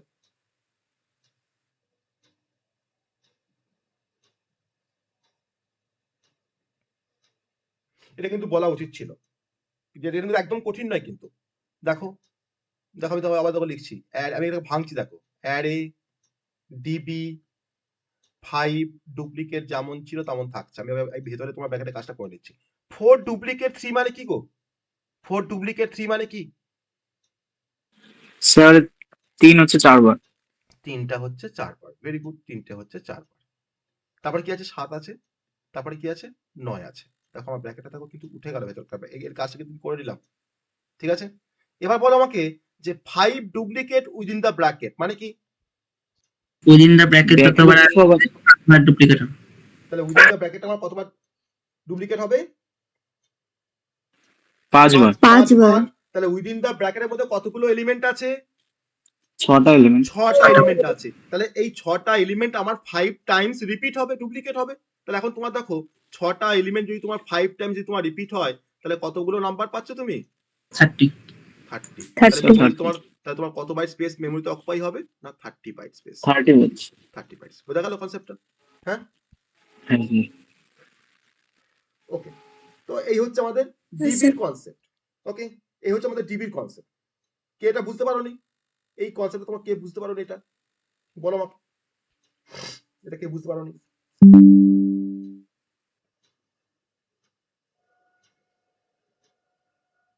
তোমরা সবাই বুঝতে পেরেছো, তাই তো? হ্যাঁ স্যার, এখন তাহলে এরকম প্রবলেম আসলে পারবে করতে? যদি তোমাকে একটা মিনিং জিজ্ঞেস করে বা জাস্টিফাই করতে বলে, জাস্টিফাই দ্য ফলোইং স্টেটমেন্ট, তখন জাস্টিফাই করতে পারবে কি মিনিংটা? হ্যাঁ, হ্যাঁ স্যার, ওকে। হ্যাঁ স্যার বল। এবার আমরা ডিবি ডিরেক্টিভ তো হয়ে গেল আমাদের। আমরা নেক্সট ডিরেক্টিভের কনসেপ্টে আসবো, সেটা হচ্ছে ডিডব্লিউ। ওকে, থার্ড হচ্ছে ডিডব্লিউ। ডাব্লিউ মানে হচ্ছে ওয়ার্ড, আর ডি মানে হচ্ছে ডিফাইন। তো ডিফাইন ওয়ার্ড। ওকে, ডিফাইন ওয়ার্ড। ওয়ার্ড মানে কত বাইট জানো কেউ? একটা ওয়ার্ড মানে কত বাইট হয়? ইন জেনারেল 1 ওয়ার্ড সমান সব সময় সেটা কিন্তু ইকুইভ্যালেন্ট 2 বাইটের সাথে। ওকে, একটা ওয়ার্ড মানে হচ্ছে 2 বাইটের সঙ্গে সমান। এবার কোনো মাইক্রো প্রসেসরে তোমার একটা ওয়ার্ড মানে তোমার 1 বাইটও হয়, কোনো মাইক্রো প্রসেসরে তোমার 1 বাইট একটা ওয়ার্ড মানে তোমার 2 বাইটও হয়, বা তোমার 4 বাইটও হয়। কিন্তু ইন জেনারেল তোমার 1 ওয়ার্ড মানে হচ্ছে 2 বাইট। ওকে, তাহলে আমরা ডিফাইন বাইট আর হচ্ছে ডিফাইন ওয়ার্ড দুটো ডিফারেন্সিয়েট করি, যে ডিফাইন বাইট দিয়ে আমি একটা ভেরিয়েবলের জন্য আমি শুধুমাত্র 1 বাইট স্পেসকে অকুপাই করতে পারবো, আর ডিফাইন ওয়ার্ড দিয়ে যদি কোনো ভেরিয়েবল আমি ডিক্লেয়ার করি, তখন কিন্তু আমরা মেমোরিতে 2 বাইট স্পেসকে অকুপাই করতে পারবো। মানে আমার রেঞ্জ অফ ভ্যালুটা আরো বেশি রাখতে পারবো, আরো বেশি ডিজিটের নাম্বারকে আমরা স্টোর করতে পারবো। যেমন করে আমরা ইন্ট ব্যবহার করি সিতে, হয়তো বেশি যখন আমাকে রেঞ্জের নাম্বারকে স্টোর করতে হয়, আমি তখন ইউজ করি লং ইন্ট, তার সাইজটা কিন্তু বেড়ে যায়। যদি তোমার ইন্ট যদি তোমার 2 বাইট হয়, আমার কিন্তু লং ইন্ট তোমার কিন্তু 4 বাইট, ফর এক্সাম্পল। তো সেরকম যে যখন আমরা বেশি রেঞ্জের কোনো নাম্বার নিয়ে কাজ করতে চাইবো আমাদের মাইক্রো প্রসেসরে, তখন কিন্তু আমরা বাইট টাইপ ভেরিয়েবল না ডিক্লেয়ার করে তখন কিন্তু আমরা ইউজ করবো ওয়ার্ড টাইপের কোনো ভেরিয়েবলকে ডিক্লেয়ার করতে। তাহলে ডিফাইন ওয়ার্ড অ্যাকচুয়ালি ব্যবহার করা হয় কোনো ওয়ার্ড টাইপের ভেরিয়েবলকে ডিক্লেয়ার করার জন্য। আর ওয়ার্ড টাইপের ভেরিয়েবল মানেই হচ্ছে যে ভেরিয়েবলটা মেমোরিতে 2 বাইট স্পেস নেয় বা একটা ওয়ার্ড স্পেস নেয়। 1 ওয়ার্ড মানে কিন্তু 2 বাইটের সঙ্গে সমান। তাহলে আমার কিন্তু এখন রেঞ্জটা বেড়ে গেল। তাহলে একটা বাইট মানে হচ্ছে যার মধ্যে আমি ম্যাক্সিমাম 2টো ডিজিটের নাম্বারকে রাখতে পারি। কেন 1 বাইট মানে কেন তোমার 2 ডিজিট? না, আমি তোমার যে নাম্বারগুলো তোমার রাখি সবই কিন্তু হেক্স নাম্বার। তাই আমি বললাম তোমার দেখো 42H, তাহলে 42H কিন্তু একটা 1 বাইট নাম্বার। কেন? না, তুমি 4 কে তুমি রিপ্রেজেন্ট করতে পারো 0100, আর 2 কে তুমি তখন রিপ্রেজেন্ট করতে পারো তোমার 0010, তাই তো? তা তোমার দেখো কত বাইট হলো, দেখো কত বিট হলো, না 8 বিট, আর 8 বিট মানেই তো 1 বাইট। তাহলে যদি আমরা 2 বাইট যদি কোনো ভেরিয়েবলকে আমরা যদি ডিক্লেয়ার করতে চাই, তার মধ্যে মানে তোমার 4টে ডিজিট থাকবে ম্যাক্সিমাম। ধরো হয়তো বললাম যে 1 2 3 4H, এটা কিন্তু আমাদের একটা ওয়ার্ড টাইপের ভেরিয়েবল বা একটা ভ্যালু। কেন? না, আমার দেখো 1 কে তুমি রিপ্রেজেন্ট করো 4 বিটে, কারণ একটা হেক্স নাম্বারকে যখন রিপ্রেজেন্ট করা হয় তখন কিন্তু আমাকে বাইনারিতে কিন্তু 4 বিটে রিপ্রেজেন্ট করতে হয়। তাহলে কিন্তু তোমার 4 × 4 মানে তোমার দেখো 16 বিট, আর 16 বিট মানে তোমার 2 বাইট। ওকে, তাহলে আমরা এত রেঞ্জের নাম্বারকে আমরা রাখতে পারছি, মানে এরকম 4 ডিজিটের কোনো নাম্বারকে আমরা রাখতে পারছি। অবশ্যই আমার হেক্স নাম্বার, আমার ম্যাথ 0 থেকে তোমার নাম্বার আমাকে চুজ করতে হবে আপ টু F পর্যন্ত, তার বেশি হলে তো হবে না। আমি 0 থেকে F এর মধ্যে তোমার যে কোনো কম্বিনেশন আমি কিন্তু নাম্বারকে রাখতে পারবো আমাদের কোনো ওয়ার্ড টাইপের ভেরিয়েবলের মধ্যে, কিন্তু 4টে ডিজিটকে আমাকে রাখতে হবে। 4 ডিজিট নাম্বার হবে ওয়ার্ড টাইপ মানে হচ্ছে। একটা বাইট মানে হচ্ছে তোমার 2টো ডিজিট, আর 2 বাইট মানে তোমার কিন্তু 4টে ডিজিট ম্যাক্সিমাম। ওকে, তাহলে আমরা ডিফাইন ওয়ার্ডের কাজটা কিন্তু আমার ডিফাইন বাইটের সঙ্গে সিমিলার, কিন্তু ডিফাইন বাইটের ক্ষেত্রে যেমন আমার 1 বাইট স্পেস অকুপাই করে একটা ভেরিয়েবলের জন্য, কিন্তু ডিফাইন ওয়ার্ডের ক্ষেত্রে আমার একটা ভেরিয়েবল কিন্তু আমার 2 বাইট স্পেসকে অকুপাই করা হয়। তাহলে আমরা বেশি নাম্বারকে রাখতে পারছি, মানে বেশি রেঞ্জের নাম্বারকে রাখতে পারছি, বেশি ডিজিটের নাম্বারকে আমরা স্টোর করতে পারছি। ওকে, কিন্তু তুমি যদি বলো যে স্যার আমি ডিফাইন বাইট দিয়ে আমি তোমার লিখলাম যে এক্স একটা ভেরিয়েবলের নাম, ডিবি আমি হয়তো নিচ্ছে 1460, এটা কিন্তু ইনভ্যালিড। কেন না, তুমি এক্স কে তুমি ডিফাইন করছো ডিফাইন বাইট হিসাবে, আর তার মধ্যে তুমি একটা ওয়ার্ড টাইপের কোনো ভ্যালুকে স্টোর করছো, এটা কিন্তু পসিবল নয়। তো তোমাকে এই 1460 কে তোমাকে স্টোর করতে গেলে তোমাকে অবশ্যই ডিক্লেয়ার করতে হবে এক্সটাকে অ্যাজ আ ডিডব্লিউ। ওকে, তো that is the basic difference, যে আমি এখন মেমোরি স্পেসটাকে আমি বাড়াচ্ছি আস্তে আস্তে। কারণ আমরা কোনো সময় কোনো ধরুন প্রোগ্রামের মধ্যে ধরুন আমরা 8 বিট নিয়ে কাজ করব, কোনো কোডে ধরুন হয়তো তোমার 16 বিট নিয়ে কাজ করব, তাহলে আমাকে যখন যেরকম বিট নিয়ে কাজ করতে হবে আমাকে তখন কিন্তু সেই রকম টাইপের আমাকে ভেরিয়েবলকে ডিক্লেয়ার করতে হবে তার সাইজ মতো। দ্যাট ইজ দ্য ডিডব্লিউ বা ডিফাইন ওয়ার্ড। আর তার তোমার কিন্তু তোমার সিনট্যাক্স কিন্তু একই, নেম অফ দ্য ভেরিয়েবল বা variable name of the variable আমি একসঙ্গে লিখছি, কেননা আমি কোনো স্পেস দেবো না বলে ভেরিয়েবল নামের মাঝখানে। তারপরে হচ্ছে আমাদের ডিডব্লিউ, তারপরে হচ্ছে ভ্যালু অর ভ্যালুস। আমি ডিডব্লিউ দিয়ে কোনো নর্মাল কোনো ভেরিয়েবলকে ডিক্লেয়ার করতে পারি, কিংবা আমি কোনো অ্যারেকেও ডিক্লেয়ার করতে পারি, আমাদের ওয়ার্ড টাইপের কোনো অ্যারেকে। তাহলে আমি আগের ডিবির এগেনস্ট যতগুলো এক্সাম্পল দিয়েছিলাম প্রত্যেকটা এক্সাম্পল কিন্তু আমি এখন ডিডব্লিউ রেসপেক্টে কিন্তু আমি দিতে পারি। শুধুমাত্র দেখো আমি যখন ডিবি যখন করেছিলাম, দেখো আমি তখন সব কিন্তু তোমার দেখো ডবল ডিজিটের নাম্বারকে রেখেছি, দেখেছো? আর আমি যখন ডিডব্লিউ করব তখন কিন্তু আমাকে সবসময় কিন্তু আমাকে 4টে ডিজিটের কিন্তু নাম্বারকে আমাকে রাখতে হবে। তো আমি একটা এক্সাম্পল দেখাই ডিডব্লিউ। ধরে নেওয়া যাক যে আমি তোমার লিখলাম, ধরে নেওয়া হতো ফোর্স একটা ভেরিয়েবলের নাম, তার টাইপটা তোমার হচ্ছে ডিডব্লিউ, আমি ধরে লিখলাম তোমার 4694। ওকে, তাহলে আমার এখন এই ডিক্লারেশন তোমার দেখার পর অ্যাসেম্বলার কি করবে না, মেমোরিতে গিয়ে এই ফোর্সের জন্য 2 বাইট স্পেসকে রিজার্ভ করবে, 2 বাইট স্পেসকে রিজার্ভ করবে। আর সেই 2 বাইট স্পেসের নামটা হচ্ছে ফোর্স, আর তার মধ্যে ইনিশিয়াল ভ্যালু কি আছে না, তার ইনিশিয়াল ভ্যালুটা তোমার হচ্ছে 4694। That is the basic difference. আমি আগে ডিবি তোমার যা এক্সাম্পল নিয়েছিলাম সমস্ত এক্সাম্পল গুলো আমার ডিডব্লিউর জন্য ভ্যালিড, শুধুমাত্র আমার ওখানে ডাবল ডিজিট নাম্বার ছিল, আমার এখানে তোমার 4টে ডিজিটের নাম্বার হবে, এটুকু জাস্ট ডিফারেন্স। আমার ডুপ্লিকেটের কনসেপ্ট সব কিন্তু এখানে সেম। আমি তার একটা এক্সাম্পল দেবো, তোমরা বলবে যেটা কি কাজ হচ্ছে, এটা কিভাবে কাজ করছে। ধরে নাও আমি তোমার লিখছি হয়তো data DW 5384, 6932, 5 duplicate within bracket 3456 bracket শেষ, 7384। আমাকে বলো তো যে এই ডেটা ভেরিয়েবলের জন্য মেমোরিতে কত বাইট স্পেস অকুপাই হবে, বলো। স্যার 8 বাইট, না 16 বাইট।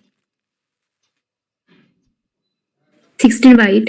16 বাইট মানে 16 বাইট মানে তোমার হচ্ছে 8টা ওয়ার্ড, তাই তো? 8 ওয়ার্ডস, তাই তো বলতে পারি তো? 8 ওয়ার্ডস বলতে পারি। কারণ দেখো আমি 3456টা আমার দেখো 5 বার ডুপ্লিকেট হবে, আর 3টে নাম্বার তো আমার আছেই, তাহলে 5 আর 3 হচ্ছে 8টা নাম্বার। তাহলে এই 8টা ভ্যালুকে স্টোর করতে আমার কিন্তু প্রত্যেকটা ভ্যালুকে স্টোর করতে আমার কিন্তু 2 বাইট করে আমার স্পেস লাগবে। তাহলে 2 বাইট ইনটু আমার 8টা ভ্যালু আছে, তাহলে 8 ইনটু 2 মানে হচ্ছে আমাদের 16 বাইট। আর এই 16 বাইট মানে তোমার হচ্ছে কত, 2 দিয়ে ভাগ করে দাও, তোমার কি আসছে 8 ওয়ার্ড, কারণ একটা ওয়ার্ড মানে তোমার 2 বাইট। তো আমাকে তোমার এখানে 16 বাইট মেমোরিতে স্পেস অকুপাই হবে, সেটা কিন্তু অবশ্যই কন্টিগুয়াস স্পেস কিন্তু অকুপাই হবে। ওকে, কন্টিগুয়াস স্পেস কিন্তু এখানে অকুপাই হবে। ওকে, তো এই হচ্ছে আমাদের এক্সাম্পল। আমি আগে যা এক্সাম্পল নিয়েছি আমার সেম কনসেপ্ট এখানে এক্সাম্পলে। তোমার ধরো লিখা হয়তো তোমার ধরো সাম ডিডব্লিউ কোশ্চেন মার্ক, বলো তো এর কাজ কি? সাম ডিডব্লিউ কোশ্চেন মার্ক এর কাজ কি? এটা কি ইনফর্ম করবে অ্যাসেম্বলারকে? এটা কি ইনফর্ম করবে বলো দেখি?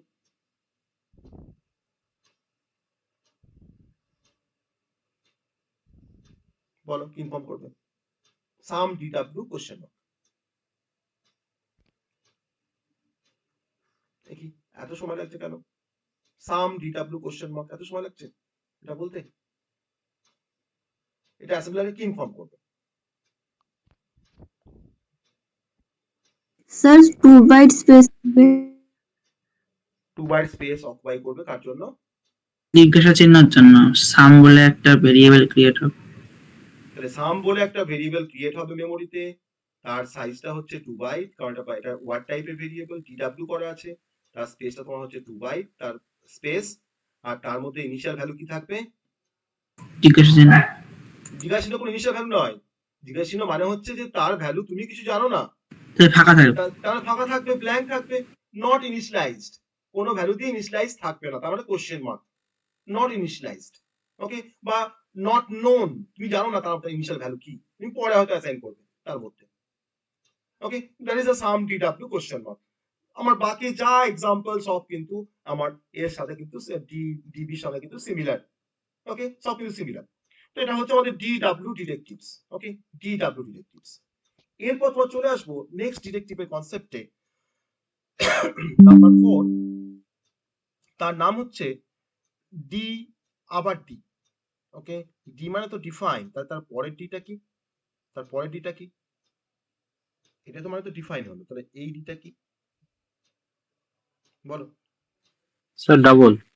ডাবল, তাহলে ডাবল কি, ডাবল ওয়ার্ড, ওকে, আগে তোমার সিঙ্গেল ওয়ার্ড ছিল কিন্তু তোমার ডাবল ওয়ার্ড, তাহলে ডাবল ওয়ার্ড মানে কত বাইট, ডাবল ওয়ার্ড মানে কত byte? Sir 4। 4 4 byte, sir byte 4 byte. 4 byte. তাহলে একটা ভেরিয়েবলের জন্য বা একটা ভ্যালুকে স্টোর করতে তোমার কতগুলো কতটা স্পেস লাগবে না, 4 বাইট স্পেস লাগবে। তাহলে আমাকে বলো যে এই 4 বাইট স্পেসে আমি কত ডিজিটের নাম্বারকে রাখতে পারবো ম্যাক্সিমাম? 1 বাইট জায়গার মধ্যে আমরা রাখতে পারি তোমার 2 ডিজিটের নাম্বারকে, তাই তো? তাহলে এটা আমি কেন ভুলে যাচ্ছি আমরা? তাহলে আমার জায়গা স্যার 8 ডিজিট। 4 বাইট, এই তাহলে আমার কতগুলো ডিজিট থাকবে নাম্বারটার মধ্যে না, 4 ইন্টু 2 মানে আমার 8 ডিজিট নাম্বার থাকবে ম্যাক্সিমাম, তাই তো? ম্যাক্সিমাম আমার 8 ডিজিট নাম্বার থাকবে। আমি যখন এক্সাম্পল দিচ্ছি দেখো, আমি তোমার লিখলাম হয়তো তোমার ফোর্স ডি ডি, প্রথমে লিখছি হয়তো তোমার 1 5 6 9 4 2 1 7, ওকে, এটা কিন্তু তোমার একটা ডাবল ওয়ার্ড টাইপের একটা ভ্যালু। আর তাহলে এখন এই ডিক্লারেশন তোমার দেখার পর অ্যাসেম্বলার কি ভাববে, যে তাকে ফোর্সের জন্য একটা 4 বাইট স্পেসকে রিজার্ভ করতে হবে মেমোরিতে, আর সেই 4 বাইট স্পেসের মধ্যে তোমার কে স্টোর থাকবে না 1 5 6 9 4 2 1 7, এটা তো তার হচ্ছে ইনিশিয়াল ভ্যালু, আমার ভেরিয়েবলটা কি নাম, নামটা হচ্ছে ফোর্স, আর তার কত ক্যাপাসিটি, কত সাইজ, তার সাইজ তোমার হচ্ছে 4 bytes, that is a double word. 1 byte পড়লাম, 2 বাইট পড়লাম যাকে ওয়ার্ড বলেছি, এখন পড়লাম তোমার 4 বাইট যাকে আমরা বলছি ডাবল ওয়ার্ড, ঠিক আছে? তাহলে বুঝতে পারছো যে আমরা কত রেঞ্জের ভ্যালুকে আমরা নিয়ে কাজ করতে পারি মাইক্রো প্রসেসরে, কত রেঞ্জের ভ্যালুকে, না কত বেশি রেঞ্জের ভ্যালুকে, 8টা ডিজিট থাকছে একটা নাম্বারের মধ্যে, আর প্রতিটা নাম্বার তোমার ভ্যারি করতে পারে 0 থেকে f এর মধ্যে, তাই না? আমার তো হেক্স নাম্বার, তাহলে আমি 0 থেকে f এর মধ্যে তোমার যে কোনো কম্বিনেশন কিন্তু তোমার পুট করতে পারি, যে কোনো প্লেসে পুট করতে পারি, আমি যেমন রিকোয়ারমেন্ট আমার যেমন। তো that is a define double word. আমার আগের এক্সাম্পল যা ছিল সমস্ত এক্সাম্পল কিন্তু applicable for define double words, সেই কোশ্চেন মার্ক, সেই ডুপ্লিকেট, সেম কনসেপ্ট, আমি কিন্তু সেগুলোকে আমি আর এখানে বলছি না, আমি কিন্তু তোমার ডিবিটা কিন্তু আমি তোমার জন্য সমস্ত রকম পসিবিলিটি আমি দেখিয়ে এসেছি। So other example are similar to those for DB and DW, okay. তো that is a DD, define double word. এবার অ্যাসেম্বলার বলছে যে যদি আমার 8 বাইটে 4 বাইটের থেকে যদি আমার আরো বেশি স্পেসের দরকার পড়ে বা আরো বেশি যদি রেঞ্জের নাম্বারকে নিয়ে আমি কাজ করতে চাই, তখন তার জন্য আরেকটা ডিরেক্টিভ, তার জন্য স্পেশালিস্ট একজন ডিরেক্টিভ আছে, তার নাম হচ্ছে ডিকিউ। ডিকিউ মানে হচ্ছে ডি ফর ডিফাইন, আর কিউ মানে হচ্ছে কোয়াড ওয়ার্ড, ওকে, আমরা কোয়াড আমরা পড়েছি কেম্যাপ পড়তে গিয়ে, কেম্যাপের মধ্যে কোয়াড কথাটা আছে, কোয়াড অক্টেট পেয়ার, ওকে। তো কোয়াড ওয়ার্ড, তাহলে বলো তোমাকে একটা কোয়াড ওয়ার্ড মানে কত বাইট? এক ওয়ার্ড মানে তো তোমার হচ্ছে 2 বাইট, তাই তো? একটা ওয়ার্ড মানে তোমার হচ্ছে 2 বাইট, তাহলে তাহলে কোয়াড মানে কি, শুধু কোয়াড মানে কি বোঝায়? 4, 4 তাই তো? তাহলে তোমার 4টে ওয়ার্ড, তাহলে 4 ওয়ার্ড, তাহলে 4 ওয়ার্ড মানে তোমার কত বাইট হবে? 8 বাইট। 8 byte 8 byte. তাহলে এখানে একটা ভেরিয়েবলের সাইজ হচ্ছে তোমার 8 বাইট, তাহলে 8টা বাইটের স্পেস যদি হয় তার মধ্যে কতগুলো ডিজিট থাকবে maximum? How many 16 number of digit? 16 16 number of digit থাকবে। তাহলে বুঝতে পারছো নাম্বারটা তোমার রেঞ্জ কেমন হবে।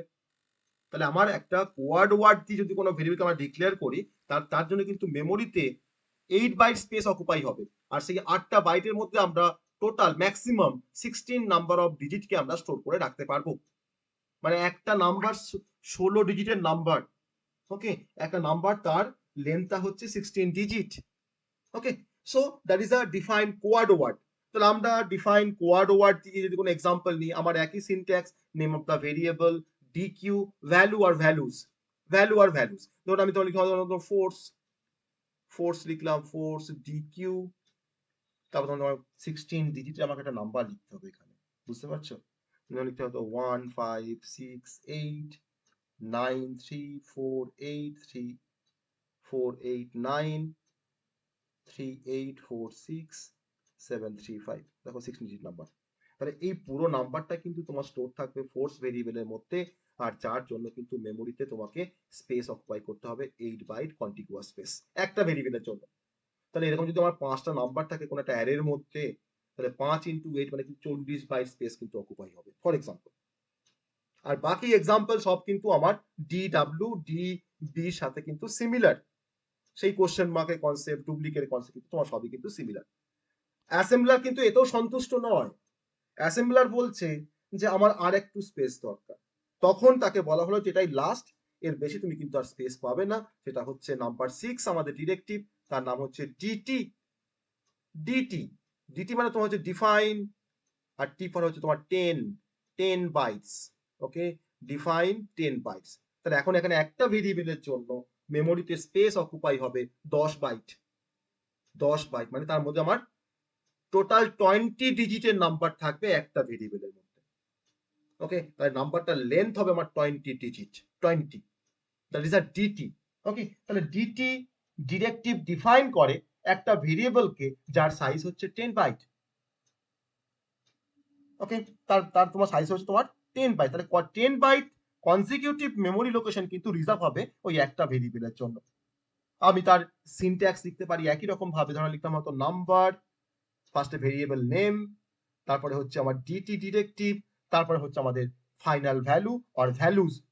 এখানে তোমার ভ্যালু লেখাটা খুব সহজ, আমি তোমার ধরো 10 বাই তোমার 20 নাম্বার অফ তোমার 20 ডিজিট তোমার নাম্বার লিখলাম, কিন্তু আমাকে যখন বলবে যে ভ্যালুজ লিখতে 3টে বা 4টে তোমার নাম্বার লিখতে, তখনই তোমার অবস্থা খারাপ হয়ে যাবে। 20 ডিজিট আমাকে তোমার 3টে নাম্বার লিখতে হবে যদি আমরা কোনো অ্যারে নিয়ে কাজ করতে চাই, তাই তো? তাহলে এটা হচ্ছে আমাদের DT directive, define 10 bytes. Okay, define 10 bytes. Other example are similar to those given for DB and DW. Okay, same example কিন্তু আমি ডিবি তোমার যতগুলো এক্সাম্পল দেখিয়েছিলাম সমস্ত এক্সাম্পল গুলো কিন্তু আমার valid for DQ, for DT, for DW, সব কিন্তু সেম। তো আমাদের কারণ দেখো এই সমস্ত ডিরেক্টিভ গুলোকে ব্যবহার করে আমি তোমার যেগুলো অ্যাজিউম বাদ দিয়ে, দেখো ডি বি থেকে শুরু করেছি, তারপর ডিডব্লিউ দেখেছি, তারপর তোমার ডি দেখলাম, তারপর তোমার ডিকিউ দেখলাম, ডিকিউর পর আমরা ডিটি দেখলাম। তাহলে এই সমস্ত ভেরিয়েবল গুলোকে ব্যবহার তোমার ডিরেক্টিভ গুলোকে ব্যবহার করে আমরা তোমার যে পারপাসটাকে সলভ করতে পারি অ্যাসেম্বলার ডিরেক্টিভের, সেই পারপাসটা হচ্ছে যে ডেটা ডিফাইনিং। আমরা ডেটাগুলোকে ডিফাইন করছি, তার সঙ্গে সঙ্গে আমরা স্পেসিফাই করতে পারছি যে আমার মেমোরি অ্যালোকেশনসটা, যে কত বাইট মেমোরিতে স্পেস নিচ্ছে, তাকে আমরা স্পেসিফাই করছি। ওকে, তো এগুলো করতে হচ্ছে সবই আমাদের assembler directive for data defining and also specifying the memory allocation বা মেমোরি লোকেশনস। ওকে, তো আমাদের প্রথম দুটো পারপাস তোমার সলভ হলো। এবার আমরা আরো ডিফারেন্ট টাইপের ডিরেক্টিভের কনসেপ্টে আসবো, যেগুলো আরো বেশি ইম্পর্টেন্ট। এগুলোর থেকে আরো বেশি ইম্পর্টেন্ট অ্যাজিউমটা খুব পরীক্ষায় আসে, অ্যাজিউম ডিরেক্টিভের ফাংশনসটা খুব পরীক্ষায় আসে। ওকে, এটা কিন্তু একটু ভালো করে পড়তে হবে, আমাকে সবই পড়ে রাখতে হবে, কিন্তু অ্যাজিউমটা কিন্তু খুব পরীক্ষায় আসে। এবার চলে আসবো নেক্সট ডিরেক্টিভের কনসেপ্টে, তার নাম হচ্ছে ইকিউইউ। ওকে, ইকিউইউ, যাকে এক কথায় আমরা এখানে বলতে পারি ইকুয়েট। ইকুয়েট ইকুয়েট মানে হচ্ছে যে কাজটা আমরা সি বা সি প্লাস প্লাস আমরা ইকুয়ালস টু দিয়ে করি। ওকে, দ্যাট ইজ আ ইকুয়েট। ধরে নাও আমি তোমাদের একটা সিনট্যাক্স লিখছি ইকুয়েটে, তোমার ধরো ফার্স্ট লিখছি কি না ভ্যালু নেম, আমার ভ্যালুটা নেম বা ভেরিয়েবল নেম, তারপর আমাদের ডিরেক্টিভের নাম হচ্ছে ইকিউইউ, তারপরে তোমার হচ্ছে ভ্যালু। ধরে নাও হয়তো ফোর্স ই কিউ ইউ তোমার হয়তো 5, তার মানে কি ফোর্সের, তার মানে এটা মানে হচ্ছে মোদ্দা কথা হচ্ছে force is equal to 5, force is equal to 5, যে ফোর্সকে আমরা 5 দিয়ে কি করলাম, ইকুয়েট করলাম, অ্যাসাইন করলাম 5 ভ্যালুটাকে আমরা ফোর্সের মধ্যে। তাহলে the directive EQU used for বা use to give a name to certain value or symbol. ওকে, আমি একটা কোনো ভ্যালুকে তার একটা নাম দিচ্ছি, যেমন ধরো তোমার ভ্যালুটা কি না 5, তার নামটা কি এখন ফোর্স, তুমি যেখানে ফোর্স থাকবে তুমি কিন্তু 5 দিয়ে তাকে রিপ্লেস করতে পারবে।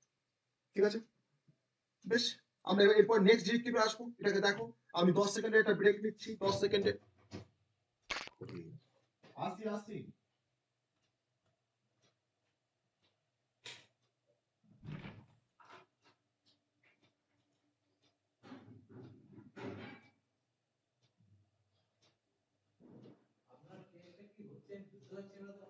আমিও বুঝতে পারছি। কত বেঁচে দিচ্ছে, আর আমার সামনে ভাত এরকম করে হাজিরা এসে দিচ্ছে, সারটা এমন চালিয়ে দেখছে।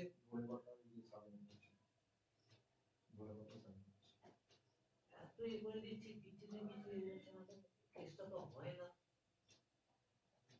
বড় চুল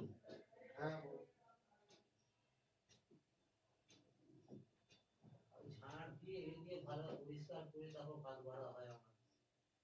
আগে প্রথম হচ্ছিল বলে বাড়িতে ঝাড় ফাড় দিতে সব শুধরে গেছে। স্যার খাবারের জায়গাগুলো হচ্ছে, আপনার নোংরা গুলো থেকে যাচ্ছে। না দিনের বেলা না,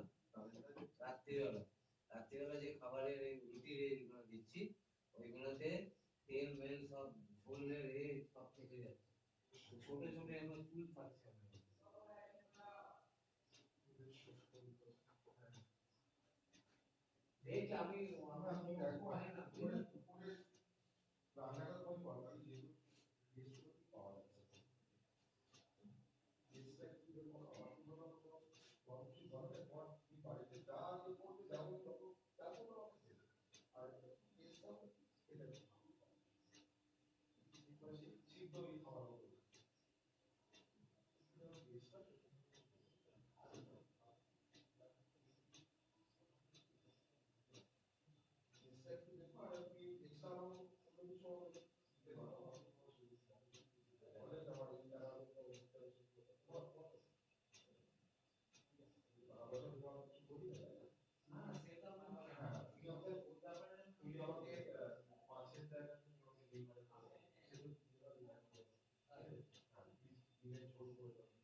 ওকে, আমার একটু ইন্টারাপশন হয়ে গেল তো মাঝখানে ব্রেকটার জন্য।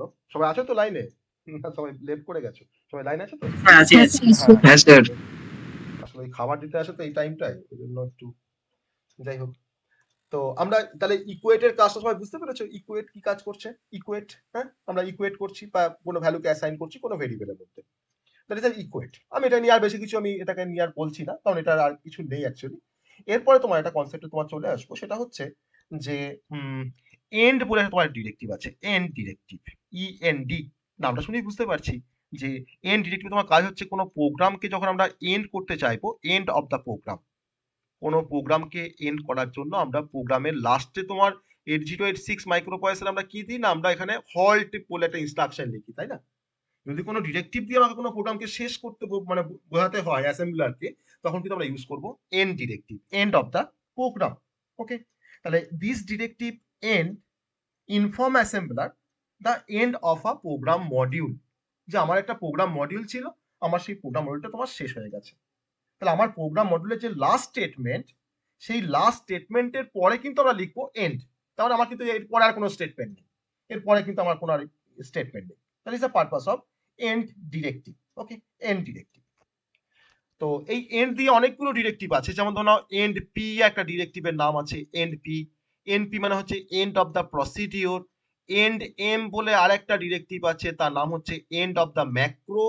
কোনো ম্যাক্রোকে শেষ করতে আমরা এন্ড এম ব্যবহার করি, আর কোনো প্রসিডিওরকে তোমার এন্ড করতে গেলে আমরা এন্ড পি ব্যবহার করি। আমি সেপারেটলি আমি কনসেপ্টে আসবো ম্যাক্রো ভার্সেস প্রসিডিওর, যে আমরা অ্যাসেম্বলি লেভেল ল্যাঙ্গুয়েজ প্রোগ্রামিং এ আমার প্রসিডিওর কি, আর অ্যাসেম্বলি লেভেল ল্যাঙ্গুয়েজ প্রোগ্রামিং কিন্তু আমাদের ম্যাক্রো কি। এটা কিন্তু খুব ইম্পর্টেন্ট একটা কোশ্চেন, যে what is procedure, what is the difference between macro and procedure. আমরা কিন্তু ম্যাক্রো ইউজ করেছি সিতে, বা সিতে আমরা কিন্তু ম্যাক্রো নিয়ে কাজ করি। আর প্রসিডিওর মানে তোমার হচ্ছে সি এর ফাংশন যাকে বলি, তো সেট অফ ইনস্ট্রাকশন বা সেট অফ কোড, তাকে কিন্তু আমরা এখানে প্রসিডিওর বলি অ্যাসেম্বলি লেভেল ল্যাঙ্গুয়েজ প্রোগ্রামে। তাহলে একটা প্রসিডিওর, তার তোমার ফাংশনের যেমন নাম থাকে, আমাকে নাম দিয়ে কল করতে হয় কোনো ফাংশনকে, সেরকম ভাবেই কিন্তু আমরা একটা প্রসিডিওরের মধ্যে কিন্তু আমরা কিছু কোডকে লিখে রাখতে পারবো, যে কোডগুলো আমাকে কিন্তু একটা কোনো পার্টিকুলার টাস্ককে পারফর্ম করবে। আর যখনই সেই টাস্কটা আমাকে পারফর্ম করতে হবে আমার প্রোগ্রামের মধ্যে, আমি তখন সেটাকে কল করব, তাকে বলা হয় প্রসিডিওর কল। তো সেম কাজ কিন্তু আমার ম্যাক্রো ক্ষেত্রে কিন্তু সেই একই কাজ হয়। সেট অফ স্টেটমেন্ট দিয়ে আমরা কোনো ম্যাক্রোকে ডিফাইন করতে পারি, আর একটা ম্যাক্রোকে আমরা কিন্তু কল করে কাজ করতে পারি। ম্যাক্রো কিন্তু কোনো পার্টিকুলার টাস্ককে সলভ করতে ব্যবহার করা হয়, কিন্তু প্রসিডিওর ম্যাক্রোর মধ্যে কিন্তু ডিফারেন্স আছে, সেটা আমরা এখনই আসবো সেই কনসেপ্টে। ওকে, হোয়াট ইজ প্রসিডিওর কি, ম্যাক্রো কি, তাদের মধ্যে ডিফারেন্স কি, আর কি করে প্রসিডিওর আমরা ডিফাইন করব, আর কি করে আমরা ম্যাক্রো ডিফাইন করব, আর কি করে আমরা ম্যাক্রোটাকে আমরা তৈরি করব। তো আমি এখন সেই কনসেপ্টই আসবো, সেটা হচ্ছে প্রসিডিওর, তারপরে আসবো ম্যাক্রো কনসেপ্ট। তো আমি অ্যাসেম্বলার ডিরেক্টিভ পড়াচ্ছি, তার মধ্যে কিন্তু আমরা এই টার্মটা দেখছি, সেটা হচ্ছে প্রসিডিওর।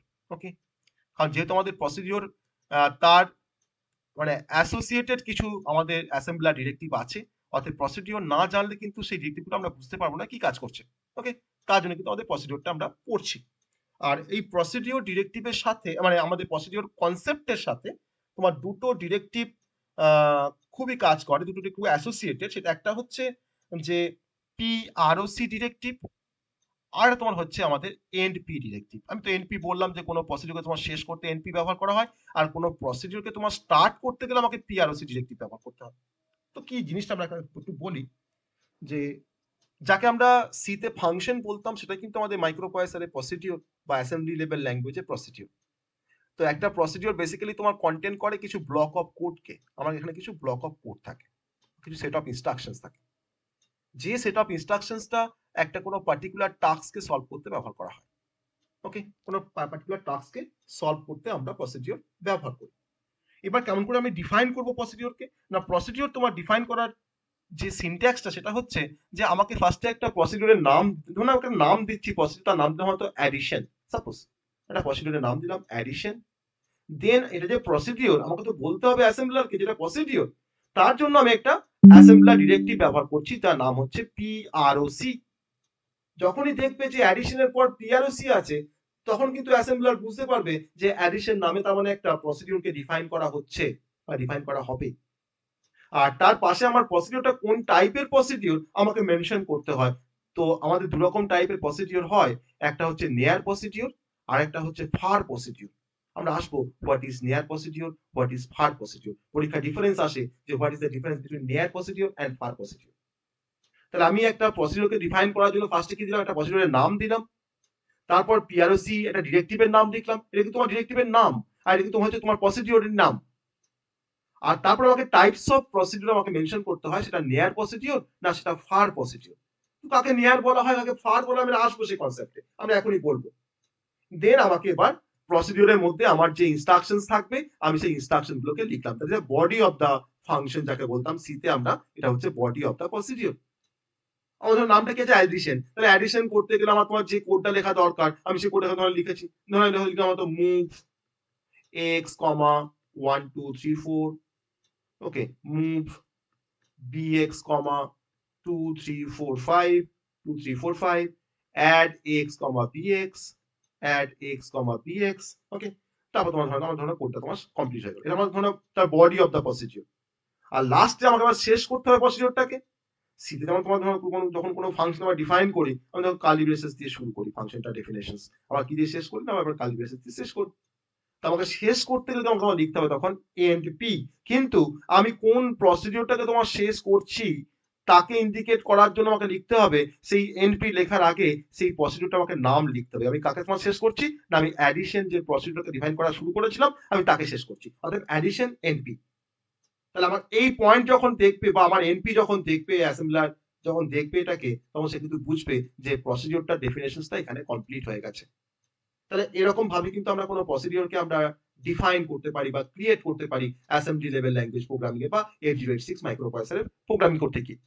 তো অ্যাডিশনটা হচ্ছে প্রসিডিওরের নাম, পিআরওসিটা হচ্ছে আমাদের প্রসিডিওরের জন্য অ্যাসেম্বলার ডিরেক্টিভ ডিফাইন করার জন্য, নিয়ার আর ফারটা হচ্ছে আমাদের টাইপ অফ প্রসিডিওর, আর তার মধ্যে এটা হচ্ছে আমাদের বডি অফ দা প্রসিডিওর।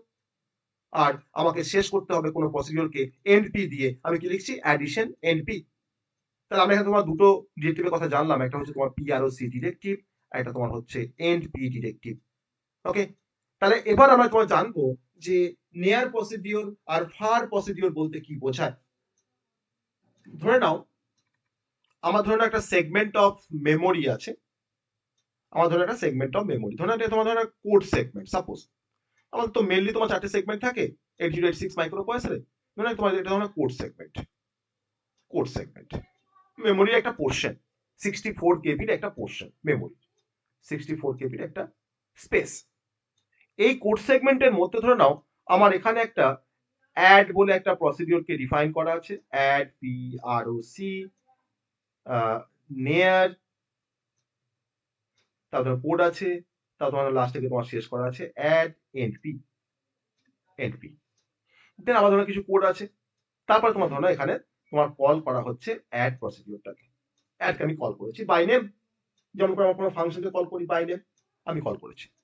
তার মানে দেখো আমি যে সেগমেন্টের মধ্যে আমার প্রসিডিওরটা তোমার ডিফাইন করা আছে সেম সেগমেন্টের মধ্যে কিন্তু আমি কল করছি প্রসিডিওরটাকে, অর্থাৎ আমার প্রসিডিওর কল আর প্রসিডিওরের ডেফিনেশনস কিন্তু তোমার দেখো কিন্তু সেম সেগমেন্টের মধ্যে রিসাইড করছে বলে এই অ্যাডটাকে কিন্তু আমরা এখন বলতে পারি যেটা হচ্ছে নিয়ার প্রসিডিওর। নিয়ার মানে কি না আমার ডেফিনেশনের কাছাকাছি কলটা হচ্ছে, আর আমার এই কোড প্রসিডিওরের কোডটা বা তার ডেফিনেশনের যে কোডটা আর আমার কলিং এর যে কোডটা কিন্তু তোমার সেম সেগমেন্টের মধ্যে বিলং করছে, তখন তার টাইপটা তোমার কিন্তু হবে নেয়ার প্রসিডিওর। আর যদি তোমার ফার প্রসিডিওর হয় তা ধরো না একটা সেগমেন্ট, মেমোরি একটা সেগমেন্ট, আর ধরো না মেমোরির আর একটা সেগমেন্ট আছে। আমার ধরে নাও এই আমি ধরে নাও সেগমেন্ট 1 পড়লাম, সেগমেন্ট 2 পড়লাম, সেগমেন্ট 2 তে ধরে নাও আমার অ্যাড প্রসিডিওরটা তোমার ডিফাইন করা আছে, অ্যাড পিআরওসি, তার কোড আছে, লাস্ট তোমার অ্যাডটা তোমার শেষ করা আছে অ্যাড এন্ড পি। আমার এখানে ধরো তোমার অ্যাডটাকে তোমার ডিফাইন করা আছে, অ্যাড প্রসিডিওরটাকে আমি কল করছি সেগমেন্ট 1 থেকে, আমি তোমার কল করছি অ্যাড বলে। তাহলে কি হবে না আমার একটা সেগমেন্ট থেকে আমি কল করছি, আর একটা সেগমেন্টের মধ্যে কিন্তু আমার প্রসিডিওরটা ডিফাইন করা আছে, তাহলে আমাকে কিন্তু অবশ্যই যখন ডিফাইন করবো এই প্রসিডিওরটাকে আমাকে কিন্তু অবশ্যই এখানে তোমার লিখতে হবে ফার। ফার দিয়ে কিন্তু তোমার বুঝতে পারবে অ্যাসেম্বলার যে এই প্রসিডিওরটা ডিফাইন করা আছে একটা সেগমেন্টের মধ্যে আর কলটা কিন্তু হবে অন্য একটা সেগমেন্ট থেকে। তাহলে যখন প্রসিডিওর কল আর প্রসিডিওর ডেফিনেশন যখন ডিফারেন্ট সেগমেন্টে থাকে তখন তার টাইপটা হচ্ছে ফার প্রসিডিওর। আর যখন আমার প্রসিডিওরের ডেফিনেশনস আর আমার প্রসিডিওরে যখন কল যখন তোমার সেম সেগমেন্ট থেকে হয় তখন তাকে বলা হয় নেয়ার procedure. That is a basic difference নেয়ার ভার্সেস ফার। তাহলে আমি যখন ডিফাইন করব কোনো প্রসিডিওরকে, আমার তখন ঠিক করে নিতে হবে যে আমি সেম সেগমেন্টের মধ্যে রেখে কল করব, না আমি ডিফারেন্ট সেগমেন্টের মধ্যে রেখে কল করব মেমোরিতে। সেই মতো ভাবে কিন্তু আমাকে চুজ করতে হবে যে আমি এখানে নেয়ার লিখবো, না আমি এখানে ফার লিখবো। আমি যে কোনো একটা লিখতে পারি, আমি কিন্তু তোমার নেয়ার ফার কিন্তু তোমার দুটো হতে পারে না, যে কোনো একটা হতে পারে, আইদার নেয়ার কিংবা হচ্ছে ফার।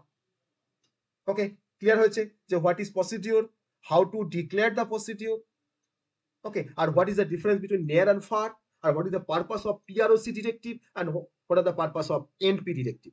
ক্লিয়ার হয়েছে এটুকু কনসেপ্ট? হ্যাঁ স্যার। হুম, বাকিদের ক্লিয়ার হয়েছে এই কনসেপ্টটা? বাকিদের ক্লিয়ার হয়েছে এই কনসেপ্টটা? হুম, বলো। স্যার আরেকবার বলুন না। আরেকবার বলতে হবে এটা? আমি কেমন করে ডিফাইন করেছি এটা প্রসিডিওরকে, না আমি এটা নাম দিয়েছি প্রসিডিওরে, আর আমি আমি এখানে একটা অ্যাসেম্বলার ডিরেক্টিভ ব্যবহার করেছি পিআরওসি, আর তার টাইপটাকে পাশে মেনশন করেছি যে কোন টাইপের প্রসিডিওর, নেয়ার না ফার, দিয়ে আমি তারপর কোডটা লিখছি যে আমার এই অ্যাডিশনের যে টাস্কটা আছে সেই টাস্কটা আমি কিভাবে সলভ করব। আমি এখানে সিম্পল একটা কোড লিখেছি 8086 মাইক্রোপ্রসেসর দিয়ে। এটা কিন্তু আমরা তোমার আগের দিন শিখে এসেছি এই কোডটা। তারপর আমি তোমার এই প্রসিডিওর তোমার শেষ করছি, আমার প্রসিডিওরের নামটা কি, না অ্যাডিশন, আমি তাকে শেষ করছি কি দিয়ে, না অ্যাডিশন এন্ড পি, মানে আমার এই অ্যাডিশন প্রসিডিওর তোমার এখানে শেষ হয়ে গেল, এন্ড অফ দ্য প্রসিডিওর। তাহলে আমার কিন্তু তোমার এখানে জানার তোমার কিন্তু দুটো কনসেপ্ট তোমার জানার এখানে দরকার, একটা হচ্ছে তোমার পিআরওসি, আর একটা তোমার হচ্ছে এনপি। পিআরওসি দিয়ে আমরা কোনো প্রসিডিওরকে আমরা ডিফাইন করতে পারি, আর এনপি দিয়ে আমরা কোনো প্রসিডিওরকে আমরা শেষ করতে পারি বা এন্ড করতে পারি। আর আমি তারপরে বললাম যে নেয়ার ভার্সেস ফার, যে কাকে আমরা বলবো নেয়ার প্রসিডিওর, কাকে বলবো না ফার প্রসিডিওর। আমি সেখানে বললাম যে আমার একটা মেমোরি সেগমেন্ট আছে, তার নাম হচ্ছে কোড সেগমেন্ট। সেই কোড সেগমেন্টের মধ্যে আমার একটা প্রসিডিওরকে ডিফাইন করা আছে, আর সেম সেগমেন্টের মধ্যে আমি তোমার কল করেছি সেই প্রসিডিওরটাকে অ্যাড বলে। তাহলে যখনই আমার কন্ট্রোলটা যখন এই অ্যাড ফাংশনের কাছে যখন আসবে বা অ্যাড প্রসিডিওর যখন আসবে, তখন কিন্তু তোমার কন্ট্রোল তোমার কিন্তু জাম্প করবে সেই পার্টিকুলার প্রসিডিওরের কাছে, যেমন করে তোমার সিতে হয়, দিয়ে এই কোডটাকে এক্সিকিউট করলে যখন তোমার এনপি পাবে আবার কিন্তু ব্যাক করে ফিরে আসবে অ্যাড প্রসিডিওরের পরের লাইনে, যেভাবে তোমার সি এর ফাংশন এক্সিকিউট করে। দ্যাট ইজ আ নেয়ার প্রসিডিওর, যে আমার একই সেগমেন্টের মধ্যে আমার প্রসিডিওরের ডেফিনেশনস রয়েছে, আর একই সেগমেন্টের মধ্যে আমার প্রসিডিওরটা কল করা হয়েছে। আর তারপরে তোমার বললাম ফার প্রসিডিওর, আমার সেগমেন্ট 1 আছে আর সেগমেন্ট 2 আছে। সেগমেন্ট 1 এর মধ্যে আমি কল করেছি অ্যাড প্রসিডিওরকে, আর সেগমেন্ট 2 এর মধ্যে আমার অ্যাডটাকে ডিফাইন করা আছে। তাহলে আমার একটা ডেফিনেশনের পার্টটা আমার আছে সেগমেন্ট 2 তে, আর আমার কল করার পার্টটা আছে সেগমেন্ট 1 এ। তখন কিন্তু আমাকে যখন ডিফাইন করতে হবে প্রসিডিওরটাকে, তখন অবশ্যই আমাকে প্রসিডিওরের পাশে আমাকে তার টাইপটা কিন্তু আমাকে ফার মেনশন করতে হবে।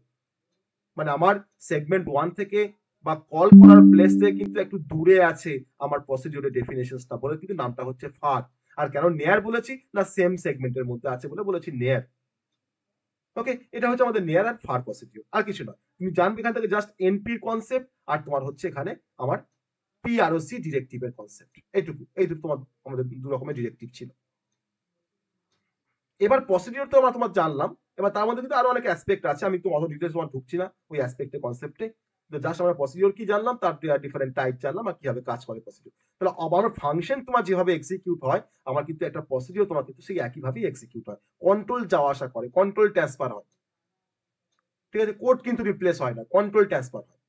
ওকে, এবার তোমার চলে আসবো ম্যাক্রোর কনসেপ্টে। ম্যাক্রো, আমরা ম্যাক্রো তোমার সিতে আমরা কাজ করেছি ম্যাক্রো নিয়ে, তাই না? কাজ করেছি তো সিতে আমরা ম্যাক্রো নিয়ে। কাকে বলা হয় সিতে ম্যাক্রো? সিতে তোমার ম্যাক্রো কোনগুলো? সি এর তোমার ম্যাক্রো কোনগুলো বলো আমাকে, সি এর কোনগুলো ম্যাক্রো?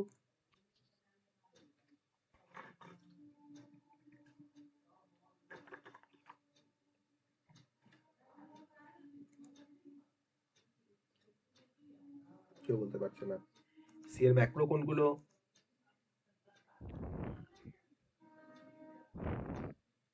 ফিফথ সেমের তো বলা উচিত, মতো সি পড়ে এসছো। সি তে ম্যাক্রো কোনগুলো? আমরা সিতে অনেক সময় অনেক ভাবে কোড লিখি না, হ্যাশ ইনক্লুড std.h তো লিখি, তারপরে তোমার কি লিখি, হ্যাশ ডিফাইন এম 100। তাহলে এমটা হচ্ছে একটা কনস্ট্যান্ট, তার ভ্যালু তোমার হচ্ছে 100। আমি আমার প্রোগ্রামে আমি যেখানেই এমটাকে ব্যবহার করব, আমার এম কিন্তু তোমার রিপ্লেসড বাই 100। তুমি যতবার তুমি এমটাকে ব্যবহার করবে তোমার প্রোগ্রামে, যে কোনো লাইনে বা যে কোনো স্টেটমেন্টে, প্রত্যেকবার কিন্তু এম তোমার 100 দিয়ে রিপ্লেস হয়ে যাবে।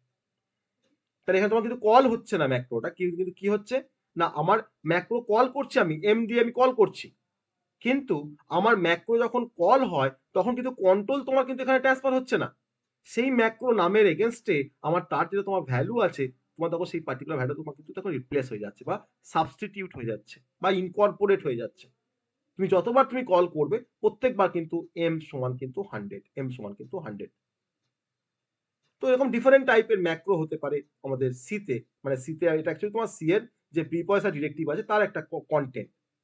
আমরা কোনো ফাইল ইনক্লুশন আমরা করতে পারি সিতে, আমি হ্যাশ ইনক্লুড দিয়ে কোনো ফাইলকে ইনক্লুশন করতে পারি, অতএব হ্যাশ ইনক্লুডটা হচ্ছে এটা প্রিপয়েসার ডিরেক্টিভ। হ্যাশ ডিফাইন কিন্তু একটা প্রিপয়েসার ডিরেক্টিভ, যার থ্রু দিয়ে আমরা কোনো ম্যাক্রোকে আমরা ডিফাইন করতে পারি বা কোনো কনস্ট্যান্টকে আমরা ডিফাইন করতে পারি।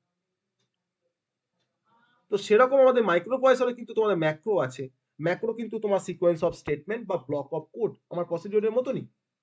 আমি ম্যাক্রো যখন ডিফাইন করা হয় তখন আমাকে কি করতে হয় না, ম্যাক্রোর একটা নাম দিতে হবে। ধরো নাম দিলাম হয়তো অ্যাড, ম্যাক্রো তোমার নাম দিলাম অ্যাড, তারপর আমাকে তোমার ডিফাইন করার জন্য আমাকে তোমার অ্যাসেম্বলারকে বলতে হয় যে এটা একটা ম্যাক্রো।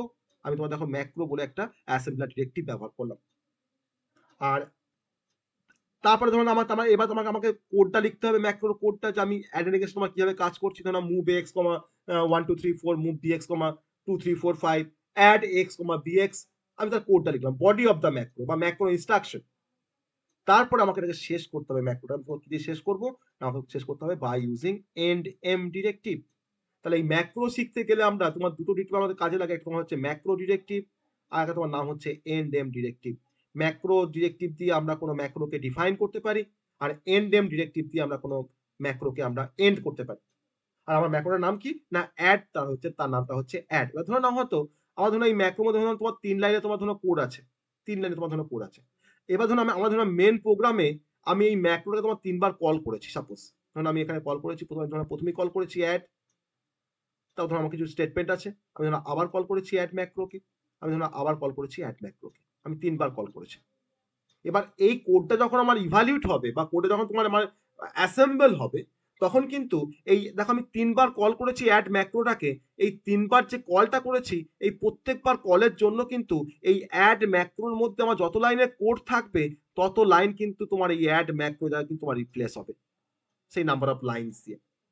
আবার যখন তুমি দেখো কল করছো অ্যাড ম্যাক্রোকে, তোমার কিন্তু আবার কিন্তু তোমার 3 লাইন কোড দিয়ে কিন্তু রিপ্লেস হয়ে গেল।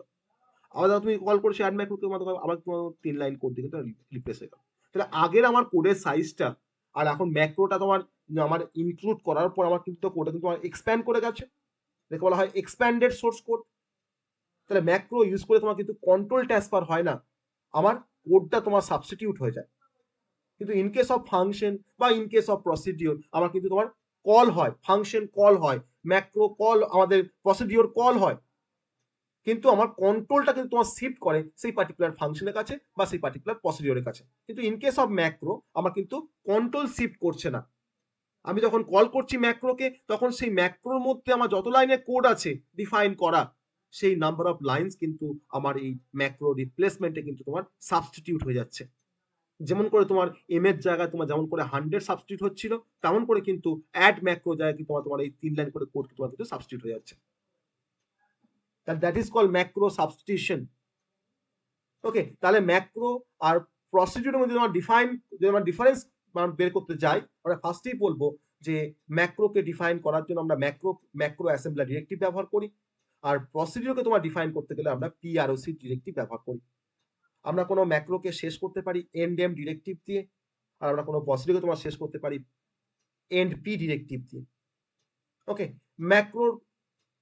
ম্যাক্রো তোমার প্যারামিটার নেয়, আবার প্রসিডিউর তোমার কিন্তু সেও কিন্তু প্যারামিটার নেয়। আমি তোমার প্যারামিটার দেওয়ার কিন্তু আমি কাজটা এখানে করিনি, যে কি করে প্যারামিটার পাস করবো কোনো ম্যাক্রোর মধ্যে দিক বা কোনো, আমি কিন্তু তোমার এটা দেখাইনি কিন্তু যে কেমন করে প্যারামিটার পাস করা হয়, এটা কিন্তু আরো ডিপার কনসেপ্ট ম্যাক্রো বা প্রসিডিউরে। ম্যাক্রোর ক্ষেত্রে আমার ম্যাক্রো যখন কল হয় তখন কিন্তু কন্ট্রোল ট্রান্সফার হয় না, তখন কিন্তু আমার ম্যাক্রোর যে কোডটা সেই কোডটা কিন্তু তোমার কিন্তু জাস্ট সাবস্টিটিউট হয়ে যায়। তুমি যতবার তুমি কল করবে ম্যাক্রোটাকে ততবার কিন্তু ওই সেম লাইন অফ কোড তোমার কিন্তু সাবস্টিটিউট হবে। কিন্তু in case of procedure calling তোমার কিন্তু কন্ট্রোল ট্রান্সফার হবে সেই পার্টিকুলার প্রসিডিওরের কাছে।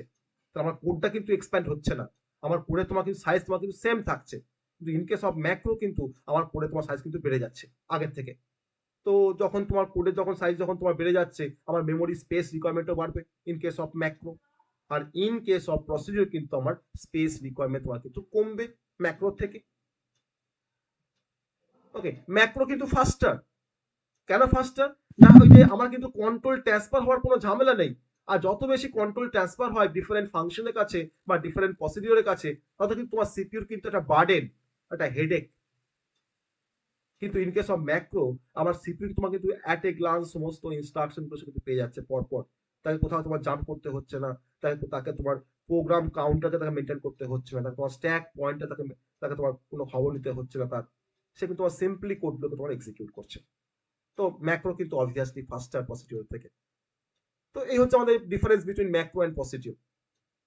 ওকে, তাহলে আমরা তোমার ম্যাক্রো আর প্রসিডিউর তোমার শেখার তোমার কিন্তু মেন টার্গেট ছিল যে আমরা তোমার 4টে ডিরেক্টিভের তোমার নাম জানবো। একটা হচ্ছে পিআরওসি, এনপি, আর তোমার হচ্ছে ম্যাক্রো, আর হচ্ছে এন্ডএম। ওকে, তাহলে আমরা প্রসিডিউর ম্যাক্রো থ্রু দিয়ে আমরা 4টে ডিরেক্টিভের কথা আমরা জানলাম। তো এটা আমাদের কিন্তু আরো 4টে ডিরেক্টিভ অ্যাসেম্বলার ডিরেক্টিভের মধ্যে। ঠিক আছে, বোঝা গেছে সবার? সবাই বুঝতে পেরেছো এনপি কি জিনিস, বা এন্ডএম এর কাজ কি, পিআরওসি এর কাজ কি, বা ম্যাক্রো ডিরেক্টিভের কাজ কি? সব কিন্তু অ্যাসেম্বলার ডিরেক্টিভ, সব কিন্তু তোমার অ্যাসেম্বলার ডিরেক্টিভ। তো আমরা যাবো নেক্সট টাইপের ডিরেক্টিভের কনসেপ্টে যাবো। নেক্সট টাইপের ডিরেক্টিভ আসবো কনসেপ্টে। এতদূর পর্যন্ত ঠিক আছে সবার? এতদূর পর্যন্ত সবার ঠিক আছে? হ্যাঁ, হ্যাঁ স্যার। এবার তোমরা আমার এবার তোমার নেক্সট যে ডিরেক্টিভের টাইপটা, সেটা হচ্ছে যে তোমার এন্ড দিয়ে আমরা অনেকগুলো করলাম, আমি এখানে আরেকটা ডিরেক্টিভের নাম বলবো, তার নাম হচ্ছে এন্ডএস। এন্ডএস, এন্ডএস মানে তোমার হচ্ছে end of the segment. Okay, and of the segment. তো যেমন করে ধরুন আমরা হয়তো কোনো কোর্স সেগমেন্টে আমি ধরো স্টার্ট করেছি, বা তোমার ধরো কোর্স সেগমেন্টে তোমার শেষ। সাপোজ ধরে নাও আমি একটা সেগমেন্ট তোমার শুরু করেছি, আমার সেগমেন্টটাকে তোমার স্টার্ট করতে গেলে আমার তোমার সেগমেন্ট ডিরেক্টিভ ব্যবহার করতে হয়। সাপোজ ধরো না আমি এটা কোনো সেগমেন্টকে তোমার স্টার্ট করব বা তৈরি করব, আমি তোমার ধরো লিখলাম হতো যে কোড আন্ডারস্কোর সেগমেন্ট, এসিজি। তাহলে কোড আন্ডারস্কোর এসিজি তোমার কিন্তু একটা কোড, একটা সেগমেন্টের নাম, তার নামটা হচ্ছে কোড সেগমেন্ট। আর তাকে ডিফাইন করতে গেলে আমাকে তোমার সেগমেন্ট বলে আমাকে একটা অ্যাসেম্বলার ডিরেক্টিভ ব্যবহার করতে হয়। যে ধরুন আমার ধরুন সেই পার্টিকুলার সেগমেন্টের এগেইনস্ট আমি কিছু কোড লিখেছি, কিছু কোড লেখা আছে, তারপর কিন্তু আমাকে এই কোড সেগমেন্ট যে নামটা দিয়েছিলাম আমার এই সেগমেন্টের, সেই সেগমেন্টটাকে ধরুন আমি হয়তো এবার শেষ করবো, তখন কি লিখবো, এখানে লিখবো এন্ড এস দিয়ে আমি তোমার এই সেগমেন্টটাকে তোমার শেষ করবো।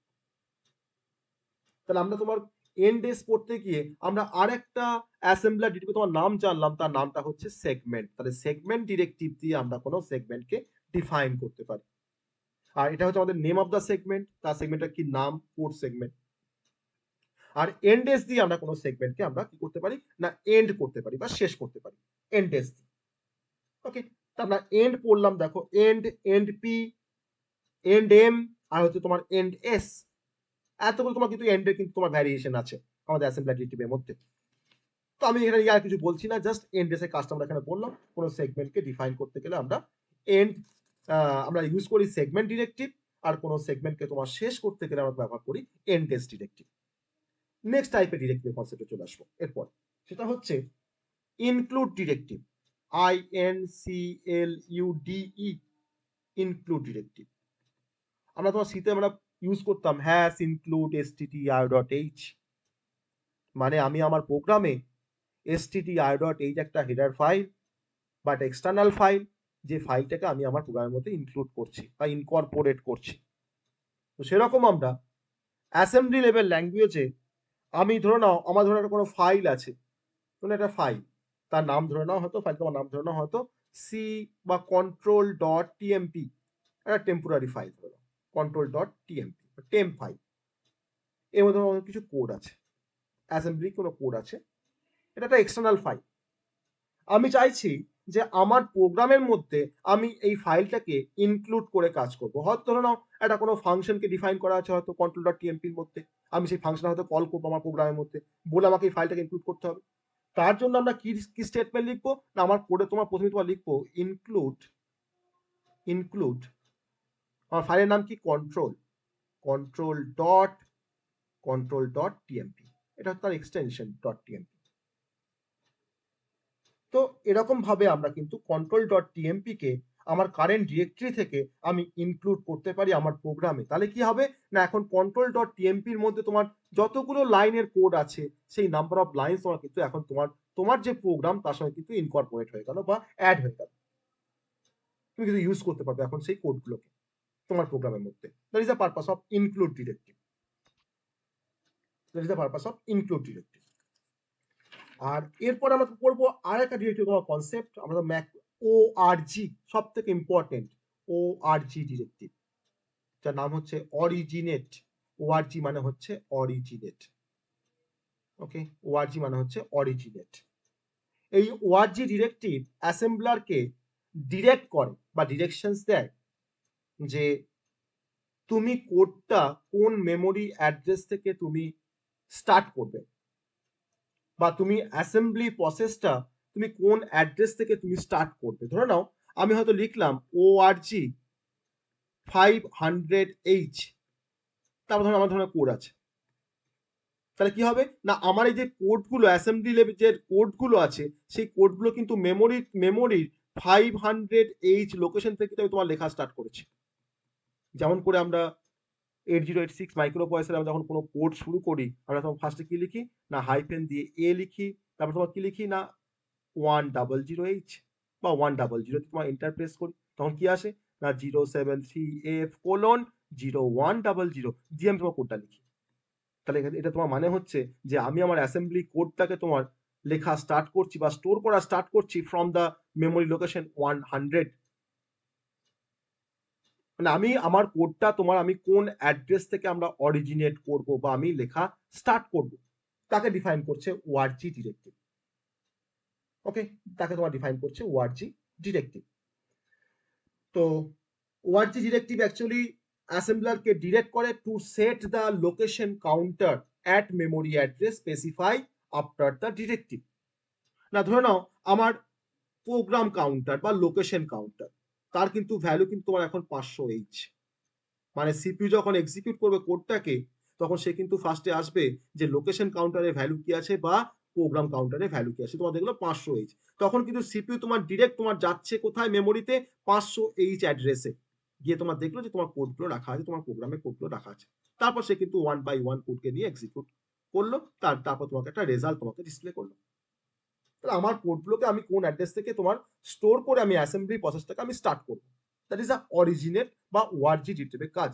আর ORG এর পরে কিন্তু আমাকে একটা মেমোরি অ্যাড্রেস স্পেসিফাই করতে হবে। আমি লিখলাম হয়তো ORG 100H, মানে তোমার হচ্ছে আমি 10100 অ্যাড্রেস থেকে কিন্তু আমি তোমার কোডটাকে তোমার আমি অ্যাসেম্বল করা স্টার্ট করবো বা আমার কোডটা তোমার কিন্তু ওখান থেকে তোমার স্টোর হওয়া শুরু হবে। That is the purpose of the ORG directive. তো ORGটাও আমরা দেখলাম। সেগমেন্ট ডিরেক্টিভ তো পড়েছি আমরা, এন্ডেস দিয়ে কোনো সেগমেন্টকে আমরা শেষ করেছি। আর এছাড়া তোমার আরো ডিফারেন্ট ডিরেক্টিভ আছে সেটা আমি এখানে মেনশন করছি না, সেগুলো অতটা ইম্পর্টেন্ট নয়। যেমন তোমার ধরো স্ট্রাক্ট ডিরেক্টিভ, স্ট্রাক্ট STRUCT, ওকে, STRUCT কেউ জানো এই স্ট্রাক্ট ডিরেক্টিভ এই স্ট্রাক্টটা কোথায় ব্যবহার করা হয় বা কার সাথে সম্পর্কযুক্ত কোন ল্যাঙ্গুয়েজের সঙ্গে? এই স্ট্রাক্ট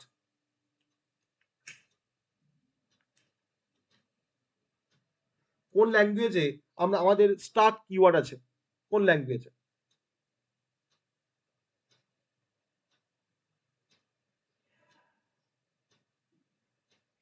জানো কেউ কোন ল্যাঙ্গুয়েজ তোমার স্ট্রাক্ট বলে একটা কিওয়ার্ড আছে যেটা আমরা কিন্তু পড়েছি সেই ল্যাঙ্গুয়েজটা, কিন্তু আমাদের সিলেবাসে ছিল না সেই কনসেপ্টটা।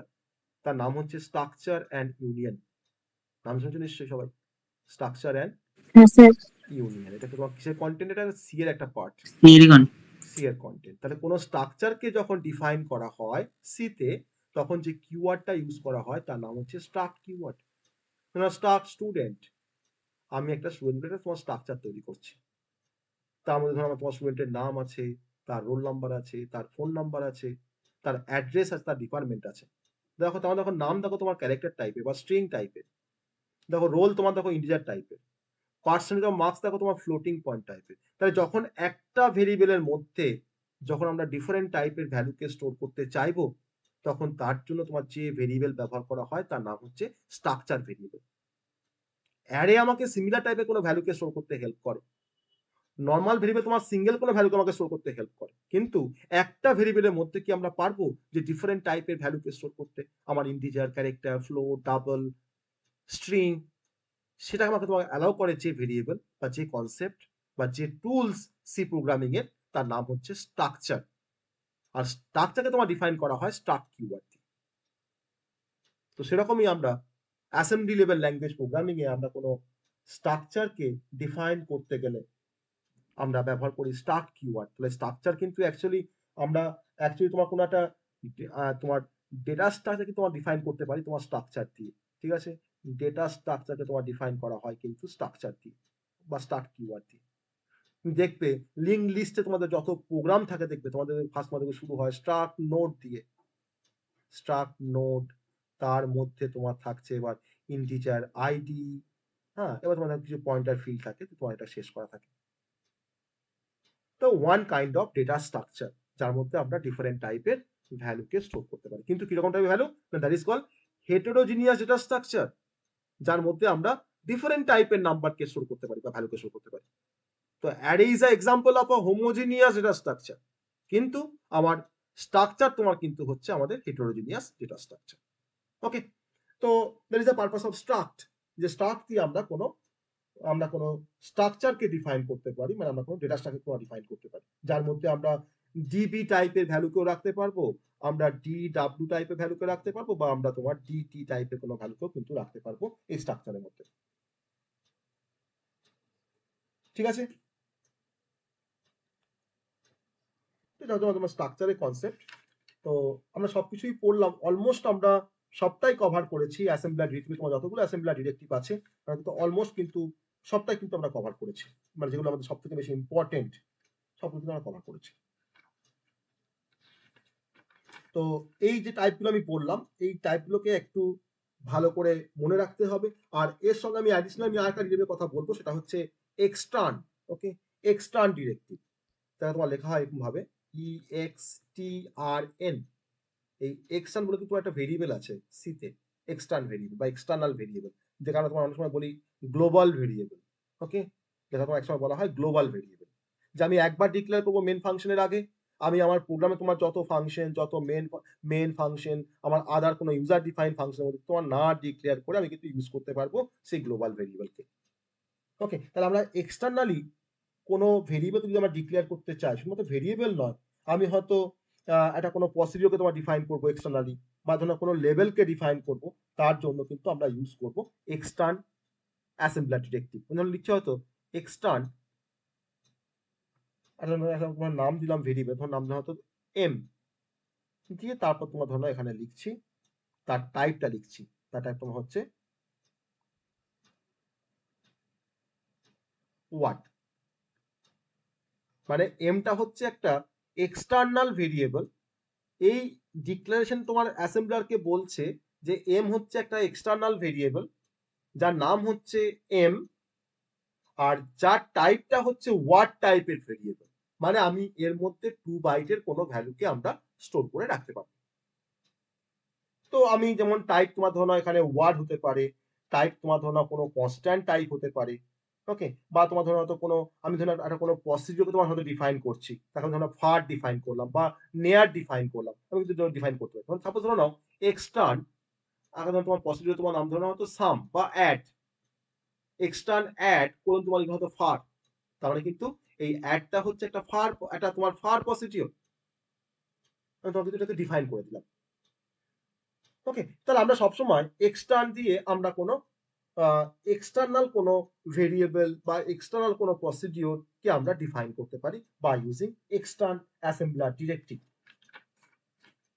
তো আমাদের কিন্তু অলমোস্ট কমপ্লিট অ্যাসেম্বলার ডিরেক্টিভ। আর ধরে রাখতে পারো এখান থেকে একটা কোশ্চেন থাকবে তোমাদের মাইক্রো প্রসেসরে, যে what is assembler directive, the purpose of assembler directive, আর তোমাকে কিছু 4 থেকে 5টা তোমাকে অ্যাসেম্বলার ডিরেক্টিভের নাম বলবে, তার ফাংশনস তোমাকে বা তার পারপাস তোমাকে লিখতে বলবে। ওকে, তো যা পড়েছি তাতে কিন্তু আমাদের মানে আমরা কিন্তু কমন পাবো, যেটা ডিরেক্টলি আমাদের মানে আসে পরীক্ষা। ওকে, কোনো কোশ্চেন থাকলে বলো, তোমাদের কোনো কোশ্চেন থাকলে, কোনো কোশ্চেন থাকলে বলো, যেগুলো আমরা আজকে পড়লাম তার থেকে, অ্যাসেম্বলার ডিরেক্টিভ, বলো কোনো কোশ্চেন থাকলে।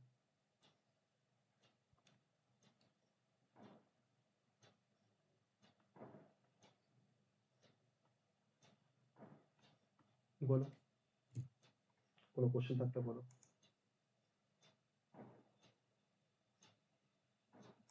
তো সবার অ্যাসেম্বলার ডিরেক্টিভ তোমার কেমন লাগলো, সহজ না কঠিন লাগলো? সহজেই। অনেক কিছু মনে রাখতে হবে, কিন্তু ভেতরে কিন্তু কোনো সেরকমভাবে কোনো লজিক বা কিছু ক্যালকুলেশন ওসব কিচ্ছু নেই, কিন্তু জাস্ট একটা কনসেপ্ট। হ্যাঁ, জাস্ট একটা কনসেপ্ট যেটা অ্যাসেম্বলারকে তোমার ইনস্ট্রাক্ট করছে বা গাইড করছে যে কেমন করে অ্যাসেম্বল হবে বা কেমন করে অ্যাসেম্বলি প্রসেসটা রান করবে বা কাজ করবে। That is assembler directive.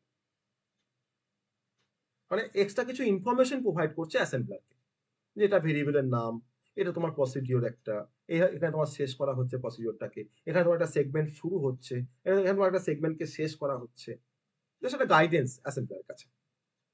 আর এই অ্যাসেম্বলার ডিরেক্টলি তোমার কিন্তু এক্সিকিউট হয় না, তার থেকে কিন্তু কোনো মেশিন কোড জেনারেট করা যায় না, কিন্তু আমার যেগুলো তোমার কোর ইনস্ট্রাকশন থাকে তার মেশিন কোড জেনারেট হয়, কিন্তু অ্যাসেম্বলার ডিরেক্টলি কিন্তু এক্সট্রা কিন্তু কোনো মেশিন কোড জেনারেট হয় না।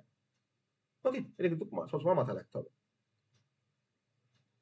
আবার শর্ট কোশ্চেনে কিন্তু তোমার অ্যাসেম্বলার ডিরেক্টলি কিন্তু কোশ্চেন থাকবে, the function of DB is, তোমার চারটা অপশন দিল, কোনটা হবে তাকে তোমার জাস্টিফাই করতে হবে। আবার তখন তোমাকে ডিবির কাজ কি বলতে হবে, তার এক্সাম্পল তোমাকে দিতে হবে, তোমাকে জাস্টিফাই করতে হবে। ঠিক আছে, এই ধরনের কিন্তু তোমার কোশ্চেন থাকবে অ্যাসেম্বলার ডিরেক্টিভ থেকে। তুমি দেখবে আগের বারে দেখবে কোশ্চেন এসেছিল, বা শর্ট নোট আসতে পারে, write a short note on assembler directive. Okay, তাহলে আজকে আমরা শেষ করবো এবার। কোনো কোশ্চেন লাস্ট টাইম, কোনো কোশ্চেন, কোনো কোশ্চেন?